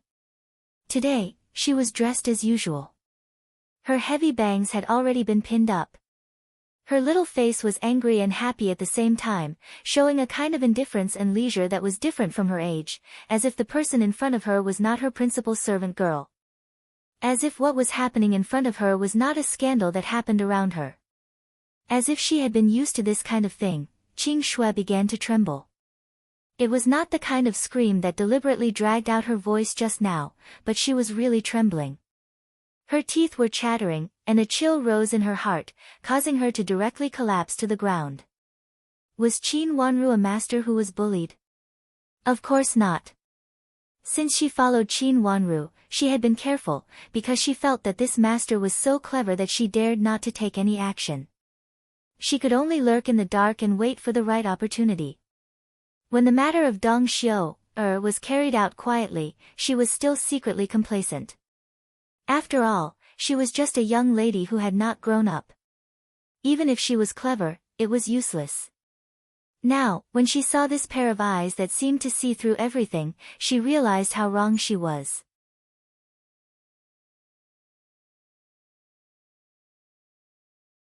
Chapter 206. Are you blaming me? Qin Wanru smiled slightly, picked up the teacup at hand, and took a sip. The mist passed through her thick and curly long eyelashes, making her face look unreal and charming. In the past, her delicate little face only had a kind of childish beauty. Because she was still a child, this kind of beauty was still associated with cuteness. Everyone could guess that after she grew up, her appearance would be peerless, but at this time, they would not have much hostility towards her, because her beauty was still a kind of delicate childish beauty. But Qin Wanru behind the mist was unreal, as if she suddenly changed from childish to ethereal and beautiful. Behind the clouds, she seemed to grow up all of a sudden.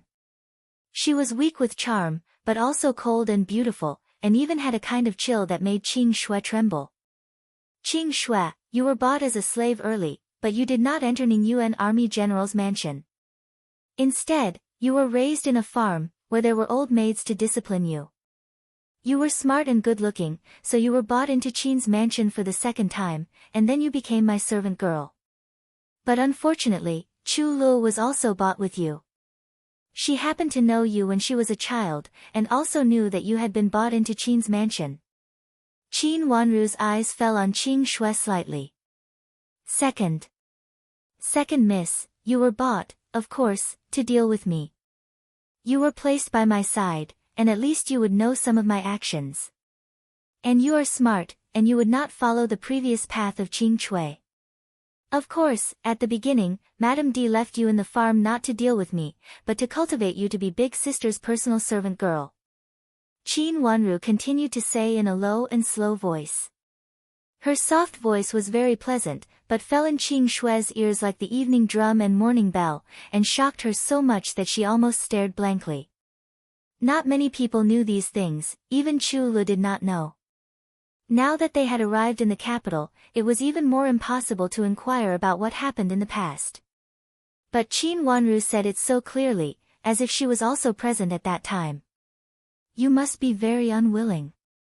Qin Wanru smiled more gently. She blinked her clear eyes and tilted her head slightly, which made her look a little childish. You think Big Sister is going to be the young madam of Duke Yong, and I, who has been suppressed, will not have a good end, so you are anxious. You volunteered for Dong Xiu, didn't you? Qing Shui's face was as white as snow. It was even paler than when she was caught in front of Madame Dowager. Her eyes were filled with despair. What could be more despairing than being secretly delighted while actually falling into the trap of the person she had schemed against? She thought that she had schemed against Second Mississippi. Madame thought that she had schemed against Second Miss. But in fact, they were the ones who had been tricked. Do you know what will happen if I send you to the Yamen? You, a maid, had an affair with a local ruffian and even schemed against your Mississippi. You will be sent to the army after your face is stamped with a word. My father has just become the Ning Yuan Army General. There are many people in the capital city who are willing to befriend my father. Qin Wanru narrowed her eyes slightly and continued. Every word was like a sharp sword stabbing into Qing Shui's most secret heart. As soon as these words were said, Qing Shui could no longer stand it. She fell to the ground in tears and snot. This time, she really broke down. Second miss, I will tell you everything. As long as you don't send me to the Yamen, I will tell you everything. After the interrogation of Qin Wanru, Nanny Duan also finished. After the interrogation of both sides, Qin Wanru took Qing Shui away, leaving the local ruffian to be locked up. Although this kind of thing was a maid's business, it was easy to taint Mrs. reputation. When Madame D came back, Countess Yong also came with her. Madame D took her to see Madame Dowager. Today, Countess Yong came to Qin's mansion to talk about Qin Yuru and Di Yen. The two families decided to get engaged immediately. This time, she specially brought the 7th generation invitation card to exchange for Qin Yuru's 7th generation invitation card. After 2 generation invitation cards were calculated, the ceremony could be officially held. As for Qin Yuru's marriage, Madame Dowager knew that she could not intervene. So no matter what Countess Yong and Madame D said, she agreed and followed Madame D's decision. Qin Huayong had also hinted to Madame Dowager that the marriage between Ning Yuan Army General's mansion and Duke Yong's mansion was also imperative. Since both of them thought it was good, Madame Dowager certainly could not say anything. After talking to Madame Dowager about this, it could be considered that this matter was told to the most senior elder in the family. Madame D and Countess Yong returned to Yulan Pavilion. In front of Madame Dowager, it was just a notice. The specific matters had to be decided by them. Others did not know what Di Yan and Countess Yong talked about in the room. They only knew that when Countess Yong left the mansion, the marriage was officially set. The next day, Di Yan even moved to Qin's mansion. He could not study well, so he wanted to learn martial arts. On the one hand, Ning Yuan Army General's mansion did not have many people. On the other hand, Di Yan might take the path of a general in the future, so he could learn some basic knowledge from Qin Huayong. Of course, this was just what they said on the surface. In fact, Duke Yong's mansion temporarily sent Di Yan to Qin's mansion and let Madame D take care of him, so that he would not get involved with Ning Kaisian again. Of course, this was the idea of old Madame of Duke Yong's mansion. Old Madame disliked Ning Kaisian very much. When she was in the mansion, she did not treat her well. She always liked her granddaughter Qin Yuru. Originally, Countess Yong did not agree with this. But after the previous incident, Ning Caishian's reputation was greatly damaged. It was said that now all the people in the capital city were talking about Ning's mansion. Not only Ning Kaisian, but also her younger sister Ning Xueqing. It was said that she also hooked up with a young master of Duke Xing's mansion. At first glance, it was obvious that they were not on the right path. There were some things that people did not know, but the more they talked about it, the more they felt the sisters were despicable. Even if the young lady of an aristocratic family was ruined, she still had her own strength of character. How could she be so undisciplined as to do such a thing? She actually pulled on a man who was already engaged, and even threw herself into his arms. From what they said, the relationship between the two of them was very unclear. This kind of thing, anyone who heard it would feel disgusted. Only some libertines thought it was very attractive and envied Di Yan. They only thought that it would be good if there were 7 or 8 such delicate cousins. Some mansions that had been in contact with Ning's mansion before disdained them one after another. Now they all told their daughters not to have any contact with the Ning sisters, for fear of being infected with such a bad reputation. For a while, the reputation of the Ning sisters in the capital city could not be worse. In this way, it was impossible for them to marry again. Even an ordinary respectable family would not be able to marry them legally. The next few days were peaceful. The Ning sisters seemed to be beaten to the point that they could not fight back and could only live with their tails between their legs. There were many people in front of the gate of Ning's mansion every day. But basically, the gate of Ning's mansion was not opened. Only the carriage of the Ning sisters' father occasionally came in and out. Di Yan seemed to be very well behaved these days. He almost did not go out and stayed in the mansion every day. If he was not talking to Madame D, he was accompanying Qin Yuru. Occasionally, he would ask Qin Huayong about some military books. He even did not come out of the study in his courtyard and read books peacefully. It was as if what happened outside had nothing to do with him. In this regard, Madame D and Qin Yuru were very satisfied. Qin Yuru returned to her gentle appearance, but now what she liked most was to greet old grandma with Di Yan. In this way, she could see Qin Wanru on the road or in old grandma's room. She was very proud. Now she was about to become the young madam of Duke Yong's mansion, and Qin Wanru. Mother said that she was just a bitch and she would not let her have a good end. On this day, Qin Wanru was in old grandma's Xining pavilion. Suddenly, someone came to Qin Wanru.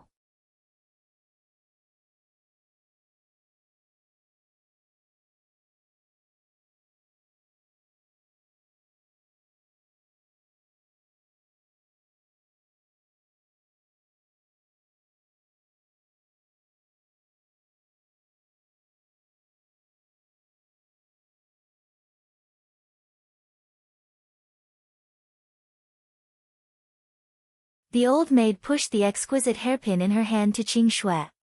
Her words seemed to move Qing Shui. She did not refuse it this time and reached out to take it. What should I do? Can this hairpin be sent to your first miss? The old maid said with a smile. Her miss was sure that Madame D would not tell her daughter about their previous cooperation. After such a thing happened, Madame D had no time to care about the servant girl.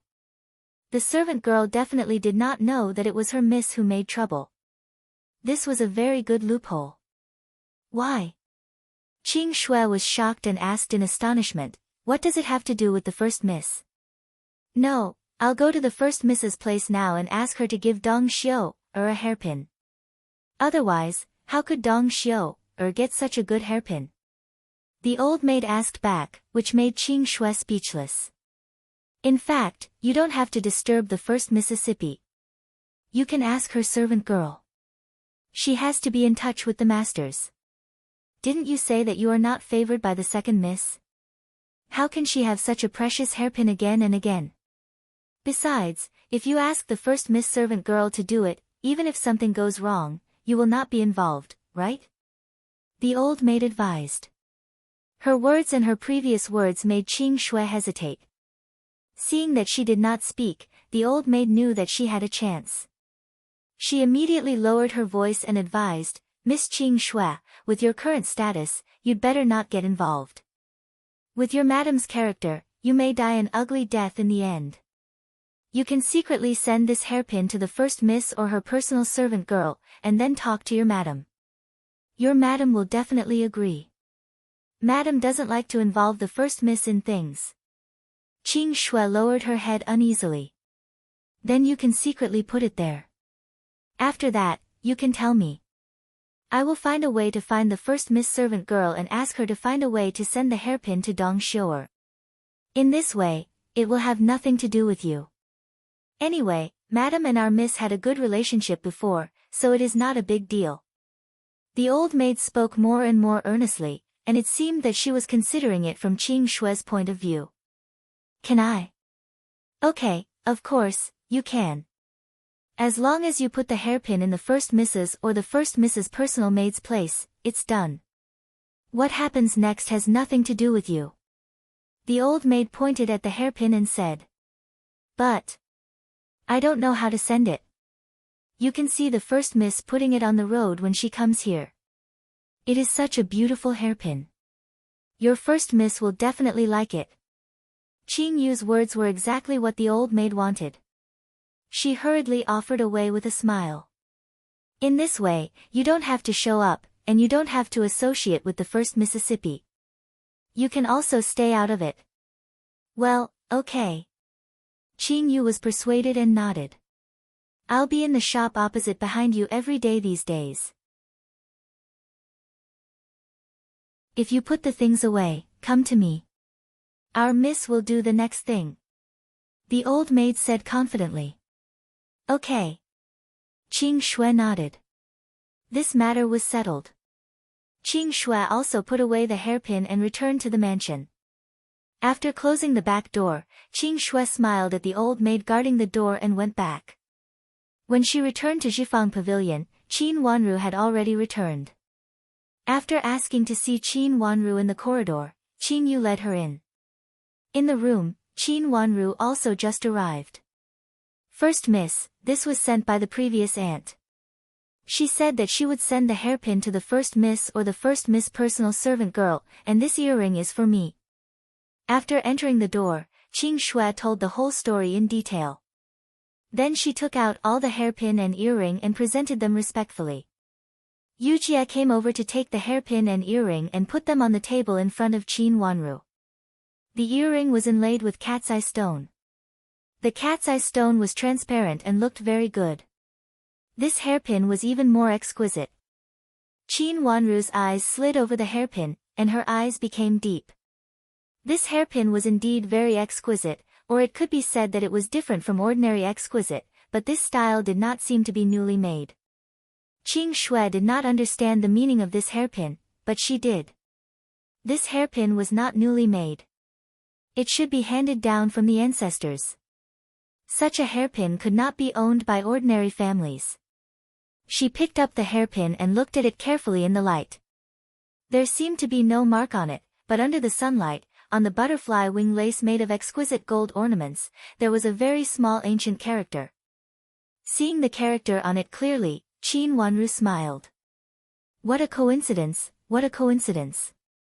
It seemed that Ning Kaixian had also put a lot of thought into it. Very good. Ning Kaixian, Qin Yuru, and Madame D were not easy to deal with.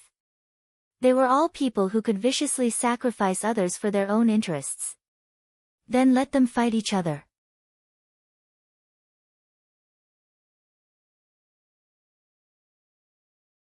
Chapter 208. Miss, why did Duke Xing's mansion invite you? You didn't have a good time last time, did you? After instructing Qing Shui and asking her to leave, Yu Jie couldn't help asking immediately.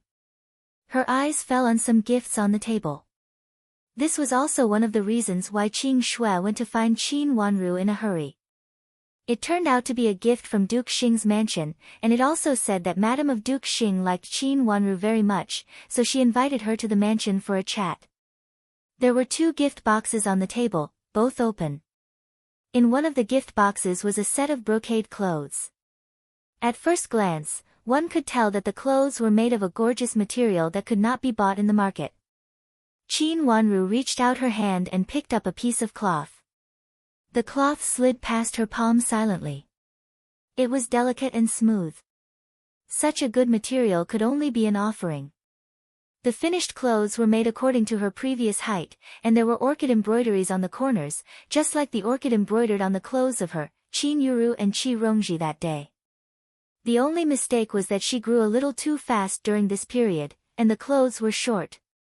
Madame of Duke Xing had good eyesight and could tell her height and figure at that time at a glance. If she had worn the clothes at that time, they should have been the same. But now, she could not wear them anymore. What a pity. Just a little bit more. There was a trace of deepness in her watery eyes. The slightest mistake could lead to a great difference. This was what the saying went. In the other gift box was a set of hand ornaments with delicate and novel peony patterns, which was the most popular style at present. Looking at the condition of the ornaments, it could be known that they had just been made. Such a gift was given to Qin Wanru, who could be regarded as a casual acquaintance. It was so expensive that it was unacceptable. Just put the things down and left? Qin Wanru picked up a hairpin and looked at it. It was a peony color, wrapped with golden threads, and the workmanship was exquisite. The huge bead in the middle of the flower was round and plump. Just this pearl alone was worth a lot. I heard that they left after putting it down. At that time, Qing Shui stopped them, but they just said a few words and left. They also said that if second miss is free, you can go to Duke Xing's mansion as a guest.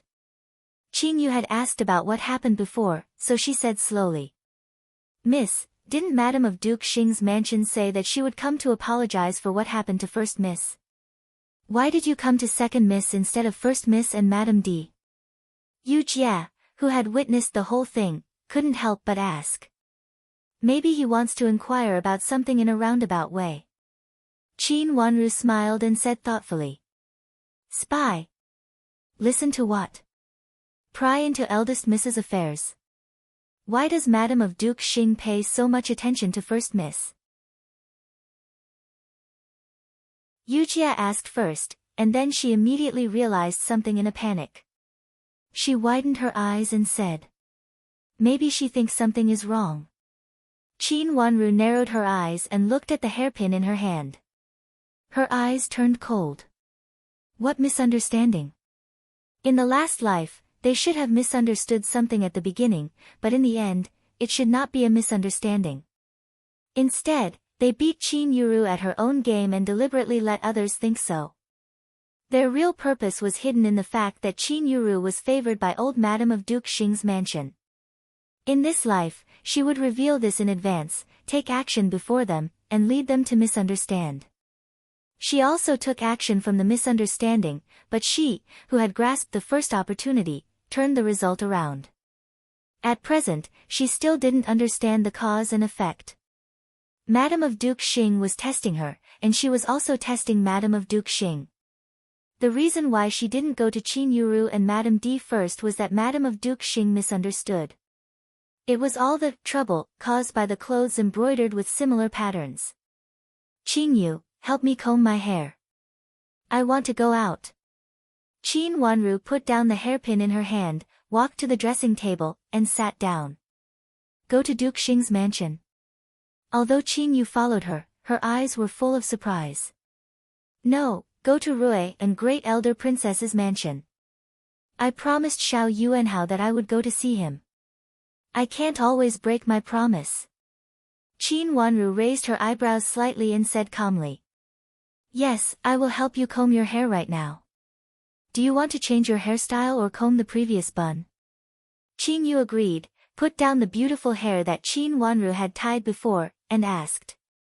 In the past, Qin Wanru was young, and her hair had been tied up in an ordinary double-headed bun, with only 2 simple hairpins on top. But recently, Qin Wanru had grown taller, so she still looked a little ordinary with the simplest double-headed bun. Qin Yu had also learned the most popular double-headed bun in the capital city. She thought that with her Mrs. appearance, of course, she should dress up beautifully. Let's just use the simplest one. Qin Wanru said carelessly. She reached out to choose a set of clothes from several sets of clothes brought by Yujie. Just wear this one. His previous clothes couldn't be worn anymore. Now that he was making new clothes, in order to save time, he made some of the simplest designs. The embroidery was also very ordinary. If it wasn't for the fact that the material was good, it would be very inconspicuous. After washing up and changing clothes, Qin Wanru got on the carriage with Yujie, and the 2 gift boxes of Duke Xing's mansion were also taken into the carriage.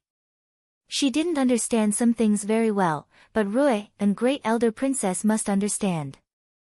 Compared with Duke Xing's mansion, Qin Wanru liked and trusted Rui and Great Elder Princess more. The carriage stopped in the parking place of Great Elder Princess Mansion, and Qin Wanru got off the carriage. When she entered the gate, someone had already sent a message. Now there was already an old maid in charge guarding there. Seeing Qin Wanru get off the carriage, she hurriedly came over to salute, and then led the way in front. Qin Wanru followed them all the way to go inside in a roundabout way. When she arrived at the courtyard where Rui and Great Elder Princess lived, she saw the door of the main room was opened, and a small figure rushed out before the main door. Yujie wanted to pull Qin Wanru away, but Qin Wanru waved her hand. The small figure had rushed in front of Qin Wanru, hugged Qin Wanru, and raised her head to look at Xiao Yuanhao's dark eyes. Sister, why did you come to play with Hao so late? Hao has been waiting for a long time. Xiao Yuanhao said discontentedly.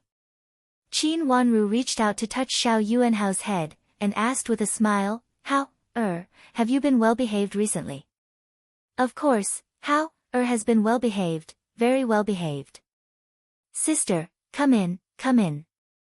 Xiao Yuanhao enthusiastically took Qin Wanru's hand and pulled her into the room. The curtain of the door had been raised high. Qin Wanru followed Xiao Yuanhao into the room, and immediately saw a pair of malicious eyes. She couldn't help but be stunned. Why was Chu Luqian here? Different from when he was in Jiangzhou, Chu Luqian in the capital city almost always sat in a wheelchair when he went out. At this time, he was sitting there lazily, with a handsome face, but a pair of beautiful eyes showed a bit of gloominess. At first glance, she knew that he seemed to be in a bad mood. She carefully withdrew her gaze and looked into the room. Rui and Great Elder Princess was sitting on the chair with a smile on her face, looking at Qin Wanru kindly. Qin Wanru gently let go of Xiao Yuanhao's hand, and went forward to bow to Rui and Great Elder Princess. Then she carefully bowed to Chu Luqian. She didn't know who had provoked Prince Chen, and it seemed that he was not easy to get along with. In order to avoid being involved in the trouble, Qin Wanru thought it was better to stay away from Prince Chen. Hao has been missing you, and he said that you promised to come to see him when you were in Duke Xing's mansion, but you didn't come. These days, he has been quarreling with me every day. After Rui, and great elder princess invited Qin Wanru to sit down, she laughed. Father's order has been given, and the mansion is very busy, so I can't get away for a while. Qin Wanru said modestly. Rui, and great elder princess looked Qin Wanru up and down. She hadn't seen Qin Wanru for more than a month, but Qin Wanru had changed a lot. First of all, she was taller. Although she still looked childish, she vaguely looked like a little girl. Her delicate little face also looked more charming and beautiful. The beauty that had been ignored because she was too young gradually attracted people's attention. There were many beauties in the palace, but Qin Wanru was definitely one of the best when it came to the beauty of facial features. Moreover, her lips were bright red, which made her look more and more beautiful. Fortunately, she was still young and looked childish, so she was not particularly attractive. Chu Luqian, who was sitting on the side, didn't say anything, but raised his eyebrows. He hadn't seen this girl for a long time, and she had grown up. She was no longer as short as a 3-inch nail. This was really surprising. Luqian, if you are not feeling well, go back early to have a rest. You still have to keep in mind what your imperial grandmother asked me to tell you. After all, it's your health, and your imperial grandmother will feel more at ease if someone takes care of you. Rui, and great elder princess turned to Chu Luqian and said softly. She said gently. Chu Luqian lowered his head and said slowly, "Thank you, Grand Aunt, but speaking of this," he seemed to hesitate for a moment and then didn't say it. For a moment, the room was quiet, and Qin Wanru heard the sound of her breathing lightened. Rui, and great elder princess thought that he would refuse as usual, so she tried to persuade him again and again. You are so unreasonable. This is not only your imperial grandmother's concern, but also your imperial uncle's concern. They are always worried about your health. They have mentioned it to me again and again. Rui, and great elder princess thought that he would refuse as usual, so she tried to persuade him earnestly. In fact, he had been trying to persuade Chu Luqian for a long time in the past few days. He refused to relent. If he didn't relent, no one dared to force him. They were afraid that he would hurt his body again. Then send 2 palace maids over. I heard that the Empress has been preparing for a long time. As long as you agree, she will send the best person here. Rui, and great elder princess said tentatively. Qin Wanru felt that she seemed to have heard something that she shouldn't have heard. She became more and more cautious. I want to choose 2 good-looking ones who are pleasing to the eye. Chu Luqian raised his head. Although his face was pale without a trace of blood, he was still an incomparably handsome young man. His behavior was also elegant and noble. He glanced at Qin Wanru, who was standing obediently beside him, and his lips curved into a smile. He said casually. Okay, I will go and tell your imperial grandmother later. Finally, he relented. Rui, and great elder princess thought that it was worthwhile to stare at him again and again these days. Rui, and great elder princess said, "Good," repeatedly with a sigh of relief. Finally, he didn't let her down. This kind of thing had to be done slowly. Now that he relented, the next thing would be much easier. You're tuning in to the Blissful Bookshelf YouTube channel. We're so grateful for your support, and don't forget to subscribe to join us on this incredible journey through captivating stories. Your generosity through donations truly makes a world of difference, as it's the primary source of revenue that allows me to expand and enhance this channel for you. Thank you from the bottom of my heart for being a part of this adventure.